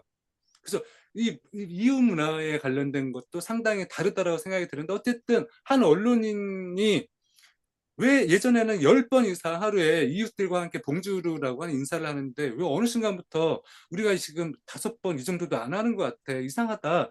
그래서 이거를 10번 이상 할 수 있는 한번 실험을 묻고 싶어서 어떤 걸 했냐면 여기 14구역 지역 중에 가장 주민들한테 잘 알려져 있는 빵집에 찾아갔습니다. 빵집 주인한테 내가 이런 실험을 하고 싶은데 너의 생각은 어때? 그랬더니 빵집 주인이 이런 제안을 한 거예요. 날짜를 하나 정해가지고 테이블 4개 정도만 이렇게 길 한가운데다 한번 늘어놓자. 그리고 내가 홍보를 할게. 몇 월 며칠 테이블 4개를 이렇게 늘어놓을 테니까 우리 서로 얼굴을 모르고 이웃끼리 그래서 생각 있으면 그냥 뭐 집에서 먹던 뭐 와인이 됐든 빵이 됐든 한번 들고 와보자. 그렇게 제안을 한 거예요. 그랬더니 첫날 자기 원래 생각은 4개 정도 테이블 늘어놓으려고 했더니 무려 이 테이블의 길이가 250m까지 늘어진 거예요. 근데 이걸 주최했던 사람도 몰랐던 거예요. 그러니까 다들 그리웠던 거예요. 안녕하세요라고 하는 봉주라고 하는 이 말에 그리워서 그랬더니 서로 막 알고 봤더니 이 마을에는 노인들의 브라스 밴드가 있네요. 할아버지들이 하는 막 여기 와서 브라스 첫날 브라스 공연도 하고 애들은 막 자기들끼리 이제 인사를 하고 놀고 이러해서 이게 일회적으로 끝나면 안 될 것 같아서 모여서 계속 끈끈하게 모임을 구성하랍니다. 10화 이웃공학이 있고 심지어 요 근래는 어떻게 어느 정도 성장을 했냐면 협동조합 형태로 돈을 모아서 14구역에 너무 상업적인 구역이 있어요. 맨날 부동산, 막 상 따고 팔고 이걸 어떻게 할 것인지 쇼핑몰을 만들려고 그래서 거기를 사들입니다. 사들여서 24시간 지역 주민들을 위한 의료센터를 구축을 할 정도로 커져버린 거예요. 심지어 이들은 따로 영화제도 만들고요. 막 따로 앱, 뭐 여러 가지 협동조합 그 실험들도 합니다. 시간은행이며 이런 실험들도 하고 있고. 근데 제가 눈여겨본 건 이런 거예요. 이렇게 모이다 보니까 야 우리 자원에 관련돼서 아껴보자 이런 얘기가 당연히 나올 수밖에 없겠죠. 그래서 그만 말씀드렸던 것처럼 쓰레기 자초해볼까? 그래서 쓰레기를 자체적으로 100% 분해할 수 있는 음식물 쓰레기 자체적으로 분해할 수 있는 기기를 갖다 놓습니다. 심지어 어떤 공원에는 예전에는 자동차만 진입했던 공원이에요. 그래서 공원을 외곽으로 자동차는 다 돌려버려. 여기 공원에다 주차하지 말자. 그리고 공원을 텃밭으로 만든 거야. 텃밭으로 만들어서 지역 주민들이 뭐 먹을 것도 키우고 꽃밭도 키우고 하니까 노인들과 어린아이들이 함께 예전에는 자동차만 그냥 서 있던 공원 자체가 그냥 하나의 공유주가 돼버렸던 거죠. 그리고 심지어 요 근래는 탄소 배출을 어떻게 할 것인지에 관련돼서 다양하게 아이디어가 오가면서 다양한 협동조합, 공유주 운동을 하고 있더라고요. 그래서 이렇게 주민들이 모인다라는 거, 사람들이 모인다라는 건 대단한 일이에요. 혁명적인 일이고 그래서 함께 그럼 우리가 어떻게 줄여볼 수 있지? 쓰레기 어떻게 줄일 수 있지? 그러면 온실가스를 줄이려면 우리가 할 수 있는 게 뭐야? 첫 번째 그럼 목소리를 내볼까? 무슨 여기 지역 구민을 하나 뽑아 저 지역 도의회에 도가 아니죠. 시의회, 뭐 구원, 구의원, 뭐 이런 사람을 한번 뽑아볼까? 우리 기후 문제에 관련돼서 이거부터 그건 정치적인 이야기니까 그게 가장 큰 목표이겠지만 쓰레기 자초화를 해볼까? 이렇게 할 수 있는 여러 가지 토대가 마련된다. 세계 톱밭은 제가 5분 내에 끝내도록 하겠습니다. 시간 관계상 이거는 16세기 때부터 17세기 때부터 사실은 벌어진 이야기. 뺏겨버린 공유지에 가서 사람들이 텃밭을 가꾸는 꽃밭을 가꾸는 이야기입니다. 제가 좋아하는 디거스, 딕이 파는 거잖아요. 디거스는 곡괭이를 들고 가서 빼앗겼던 그 땅에 가서 그 봉건 영주랑 싸우면서 파종을 했던 일단의 사람들이 있었어. 1949년. 그래서 오늘날 도시에서 자기네들은 게릴라 뭐 텃밭이 됐든 게릴라 가드닝이 됐든 이거 하는 사람들이 디거스의 후예들이라고 자칭 얘기를 하는 거가 그것 때문에 그렇거든요. 때로 불러와서 먼저 시작을 했었어요. 그래서 디거스의 후예들이라고 하는 노래도 있습니다. 합성도 있고 제 책에는 이제 좀 자세하게 소개를 했었는데 참조를 하시면 좋을 것 같아요. 1960년대 뉴욕은 전 세계에서 지금 맨하탄을 비롯해 전 세계 도시 중에 가장 도시 텃밭이 가드닝이 잘 된 나라가 뉴욕이에요. 그 시발점이 1970년대 사실은 예술가였습니다. 이 예술가가 시폭탄이라고 해서 종자폭탄이라고도 하고 씨를 놓고 흙과 거름을 둘러싼 폭탄을 시폭탄이라고 얘기를 하는데 이 예술가가 처음으로 70년대 시폭탄을 생각을 했어요. 너무 버려진 거예요. 땅에. 시우지. 그럼 버려지고 거기는 방치된 거예요. 왜 저렇게 버려놓지? 그래서 시폭탄을 만들어서 자전거를 타고 다니면서 막 던진 거예요. 거기다가. 쉽게 말하면 황무지, 버려진 방치된 된 땅에 울타리로 다 막아놨으니까 그 시폭탄을 그 울타리 넘기는 거죠. 아이러니하게도 최초의 시폭탄은 콘돔으로 만들었습니다. 콘돔 안에 그 씨랑 흙이랑 거름이랑 이렇게 조물조물 한 다음에 이렇게 찢어놓은 거야, 살짝. 그래야 뭐가 나올 거 아니야, 그 싹이. 그래서 이렇게 버리는데 너무 아이러니하게도 잘 맞죠. 시복탄과 콘돔의 이 응용이 잘 맞았더라고요. 근데 그렇게 해서 이게 효과가 있으면서 나중에는 지역 주민들이 사실 여기가 어, 레, 어, 넘어가겠습니다. 인종차별적인 그 시스템 때문에 뉴욕이 부자 동네랑 가난한 동네 완전 방치됐어요. 심지어 막 그 화재로 방치된 땅을 텃밭 운동이 벌어지면서 다시 복원을 하게 됐던 계기였거든요.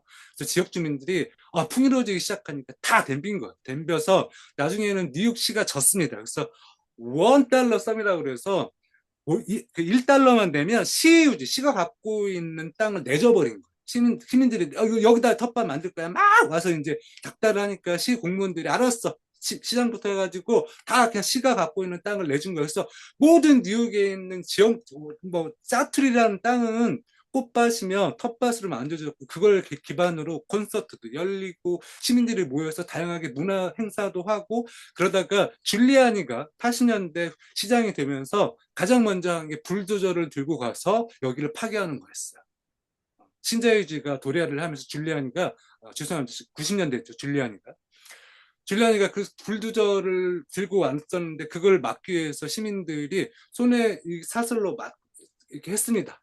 그래서 절반 이상은 지켜냈어요. 그래서 오늘날 여전히 이 가드닝 운동의 성지가 뉴욕에 있게 됐던 배경이 바로 이런 과정이 있다. 여기는 이게 90년대인데요. 여기 그 밴 보이시잖아요. 영국입니다. 런던이고요. 시민들이 심지어 여기에 대마초를 심었어요. 드릴로 여기 안에 의사당 앞에 그, 다 까버렸습니다. 아스팔트를 싹 드릴로 까고 시민들이 모여서 이제 아스팔트가 아니라 여기를 녹지화하자. 운동을 벌였는데 저 뒤에가 그 뒤에 나중에는 디거스의 후예들이라고 하는 거가 걸렸었습니다. 그래서 이거 보시면 이게 아마도 가장 유의미하게 아주 되게 셌어요. 당시 되게 센 운동이었고 오늘날 게릴라 가드니 운동은 유럽이든 미국이든 전 세계에서 지금 벌어지고 있습니다. 쳐들어가서 그냥 짓는 거예요. 짓고 여기를 만약에 다시 훼손하면 다시 또 하는 거죠. 그렇게 하다 보니 나중에 포기를 할 경우 여기 이제 시민들이 만들어낸 밭이 되는 거죠. 지금 전 세계적으로 이렇게 게릴라 운동이 벌어지고 있는데 도시 텃밭 운동을 하려면 여기는 그 쿠바를 얘기를 할 수밖에 없고요. 쿠바는 정말 대단한 나라예요. 거기는 1959년에 그 이제 쿠바 혁명이 일으킨 다음에 1960년대부터 지금 수십 년 동안 미국이 제재를 일으켰잖아요. 그 안에서 어쨌든 바등바등 살아가는데 여기가 놀라웠던 거가 1990년이 되면 소련이 망해버립니다. 그나마 미국 제재, 금수주체에서 소련이 제공하는 석유와 비료 때문에 먹고 살았던 곳인데 갑자기 소련이 망하니까 모든 게 끊겨버렸네요. 이거 어떻게 해야 돼? 비료가 없어버려. 그래서 이게 이제 난리가 났죠. 근데 쿠바는 뭘 선택을 했냐면 화석연료에 기반한 농법이 아닌 살충제와 농약, 비료, 여기에 의존하지 않는 농생태학, 지금 오늘날 우리가 유기농법 생태농업으로 알고 있는 농생태학에 기반한 농업으로 전 도시를 다 텃밭으로 만든다. 그게 누가 정부가 먼저 했던 게 아니에요. 시민들이 먼저 막 모든 짜투리다가 아니 지금 비료가 없으니까. 그래서 농생태학은 농업과 과학이 붙어 있는 거예요. 되게 과학적인. 왜냐면 이 비료는 너무 손쉽잖아요. 하나 주면 질소가 주면 막 작물들이 자라는데 그러지 않고 잘 자랄 수 있는 방법들을 계속 연구를 해야 되니까 쿠바 정부는 과학자들을 제공해요. 그래서 농민들과 함께 지역 주민들과 함께 어떻게 하면 식물들이 이 화학 연료가 화석 연료가 아니고 지을 수 있는지. 그래서 지금 오늘날 쿠바가 견딜 수 있었던 건 도시 텃밭은 나중에 90년대 후반쯤 되면 도시인들의 식량의 40%를 제공해요. 이게 아니었으면 진짜 망했어. 그래서 오늘날까지도 도시 텃밭에 관심 있는 사람들은 여기가 성지가 된 거예요. 오늘날도 쿠바와 연대학에서 가서 가장 먼저 하는 게 옛날 우리 농활 가듯이 도시 텃밭에 가서 이 작업을 하고 있죠. 근데 이 쿠바가 왜 대단하냐면 지금 미국 트럼프 정부가 석유 다 끊어버렸잖아요. 그래서 병원이며 뭐며 뭐 돌릴 수가 없어. 그래서 병원도 전기가 안 되고 뭐 투석기도 다 멈추고 이런 상황인데 지금 전 세계에서 가장 빠른 속도로 쿠바에서 뭘 하냐면 물론 중국의 도움이 있습니다. 그리고 멕시코가 돕고 있어요. 이제 유럽에서 돕기 시작했습니다. 뭘 돕냐면 태양광 패널을 돕고 있어요. 화석연료가 아니라 이들이 마치 90년대 농생태학으로 먹고 살았던 것처럼 이제는 미국이 석유를 끊으니까 태양으로 먹고 살아보겠다. 라고 해서 지금 가장 빠르게 태양광 설비 투자를 하고 있는 게 바로 쿠바입니다. 여기는 디트로이트인데 관심 있으신 분은 시간 관계 넘어갈게요. 여기에 유령 도시였습니다. 예전에 50년대까지 자동차 도시였다가 자동차 산업이 황폐화되면서 유령 도시가 됐어요. 근데 여기가 지금 도시 텃밭을 기반으로 지금은 미국에서 가장 성공적으로 재생한 도시, 가장 환경적인 도시. 디트로이트 얘기만 하면 제가 흥분되는데 제 책에는 길게 디트로이트가 왜 19세기부터 이 도시 텃밭의 지역이 될 수밖에 없었는 사정을 소개를 했습니다. 그리스를 보시면 여기는 금융위기 때문에 난리가 났을 때 그리스가 초토화됐어요. 여기는 IMF 때문에 국가 부도가 났죠. 근데 시민들이 그때 되니까 갑자기 호미와 삽을 들고 도시 텃밭을 가꾸기 시작합니다. 그래서 지금 성공적으로 그리스 같은 경우 도시 텃밭이 잘 갖추어진 나라가 됐고요. 뭐 아이오와 마찬가지로 영국 토트넘도 굉장히 잘 도시 텃밭이 가드닝이 잘 되어 있는 나라고요. 프랑스 파리를 비롯해서 유럽 같은 경우는 제 책에도 소개를 했지만 알 어번이라고 하는 운동이 활발하게 공유주 운동이에요. 그래서 시유지가 됐든 국가 땅이 됐든 시민들이 가서 이 먹을 거, 그다음에 꽃 이런 걸 심으면서 공동체를 구성을 하는 공유지 실험이 활발하게 펼쳐지고 있고 오늘날까지도 가장 유럽에서 세련되게 이걸 펼치고 있습니다. 지금 알 어반이라고 써지는 건물이 있잖아요. 그래서 그 주민들과 함께 할 수 있는 시스템을 계속 강화를 하는 거예요. 영국 벨파스트 같은 경우는 멋있더라고요. 여기는 쓰레기 예전에 그냥 우리 한국처럼 쓰레기 막 더미 막 버려놓는데 근데 여기를 기반으로 텃밭으로 만들게 되니까 쓰레기를 덜 버리는 것뿐만 아니라 지역 주민들이 여기에 결합이 되면서 활발하게 형성이 되죠. 일본은 되게 재밌어요. 여기는 애니메이션 강국대학교 아이디어가 되게 애니메이션 같습니다. 전국에 있는 기차역 옥상에다 텃밭을 막 가꾼 거예요. 그 되게 근사하지 않습니까? 기차역 위에다가 뭐 꽃밭도 가꾸고 자기네들끼리 근데 이게 너무 성공적이니까 기차역마다 다 올리고 있는 상황이에요. 일본의 소라도팜역 같은 경우는 오랜 세월 동안 여기다가 텃밭을 아름답게 가꾸니까 자체적으로 영화제를 밤에 너무 근사하잖아요. 옥상, 시멘트 덩어리였던 데를 옥상으로 녹질화해서 여기 시민들과 함께 어떤 공동체성도 강화를 하지만 이렇게 영화제도 꾸려서 삶의 질도 올리니까 얼마나 좋아요. 여기 코펜하겐인데 너무 아름다. 여기도 뭐 일단 버려져 있는 옥상이 됐다 하면은 여기는 도시텃밭 운동을 옥상 위주로 많이 하더라고요. 지금 사진은 낡은 자동차 경매장에 이제 유기농 텃밭 실천을 해서 제가 본 사진 중에서는 너무 낭만적이더라고요. 예쁘더라고요. 뭐 게릴라 가드닝 운동이 전 세계적으로 요 근래 왜 이렇게 퍼지냐면 기후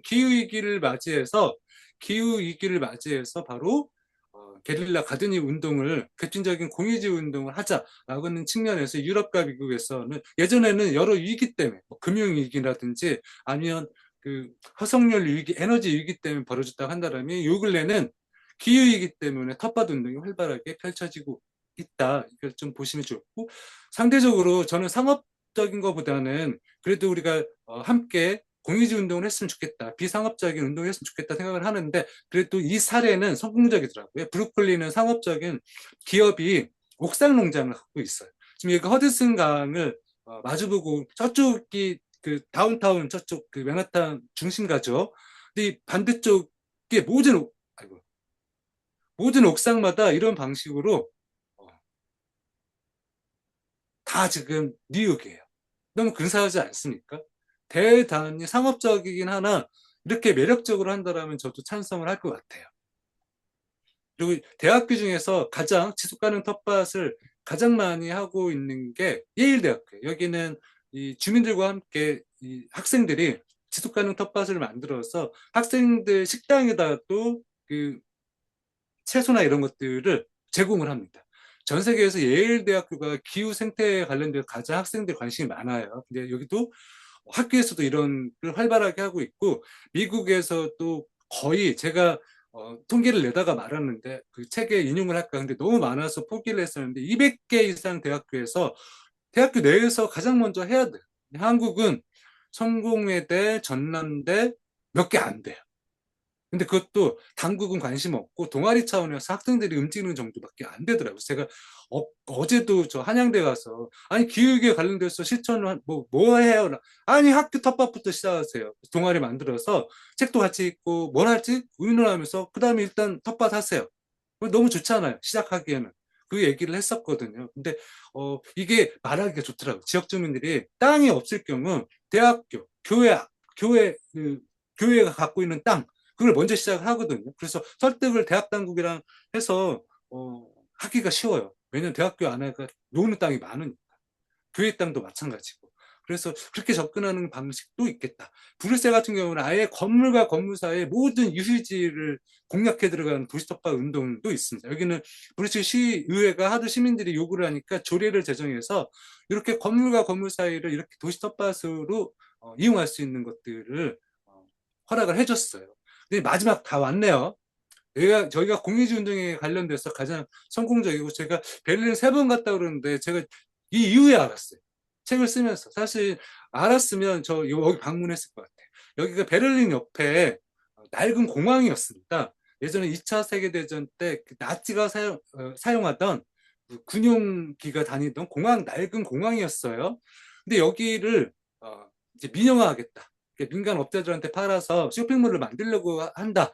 이거를 여기에 일부 건축에 관여하던 사람들이 그걸 베를린 시민들한테 알린 거예요. 여기가 원래는 시유지인데 여기를 그 민간 업자들한테 쇼핑몰로 팔겠다라는 이야기가 나오는데 이게 맞냐? 라고 얘기를 하니까 지역 시민들이 베를린 시민들이 여기를 점령해 버립니다. 점령해서 맨날 며칠 데모를 해요. 아니 이거 공유지로 만들자. 여기를 어떻게 쇼핑몰 따위로 만드냐. 그래서 맨날 며칠 여기를 점거를 하고 그나마 제가 여기서 인용하고 싶은 거는 우리가 선거를 한 번만 하면 민주주의가 끝났다고 생각을 해요. 그렇지 않습니다. 그 예가 베를린이 주민 선거가 잘 갖추어져 있어요. 그래서 주민들 유권자 중에 일정 부분이 어떤 이걸 하자라고 해서 법안에 올리면 그래서 일정 부분의 사인을 받으면 그게 주민투표에 붙여질 수가 있거든요. 그러면 베를린 시 당국에서는 그거를 해야 돼요. 그런데 여기가 시민들이 다 사인을 받은 거예요. 여기를 공유지로 바꾸자라고 점거한 상태에서. 그래서 베를린 시민들은 그렇게 하자라고 주민투표에서 손을 들어준 거예요. 그러니까 시 차원에 당연히 여기를 공유지로 만든 거죠. 몇 개 사진을 보시면 그래서 이들은 여기를 텃밭 일부분 텃밭도 만들고 심지어 문화센터도 여기다 만든 거예요. 그래서 베를린 시민들이 무엇을 하든 여기 와서 돈을 내거나 상업적 이용하는 곳이 아니에요. 그러니까 아름답잖아요. 노인들 여기 와서 취미도 자기 말년에 취미 그리고 뭐 사람들과 이야기를 할 수 있는 어떤 공간이 될 수가 있죠. 진짜 마지막 사진 됐네요. 이거 제가 지금 성공적으로 공유지 운동을 펼쳐서 텃밭을 기본으로 해서 이렇게 시민들과 함께 할 수 있는 녹지 공간, 그러니까 문화까지도 우리 시민들이 다 할 수가 있는 거죠. 다시 이게 마지막 사진이고 정리를 해드리면 공유지 운동이라는 게 너무 무슨 거대한 게 아니다. 그래서 인터넷으로 치면 위키피디아를 얘기를 하거든요. 위키피디아라는 게 비물질적인 거잖아요. 정보잖아요.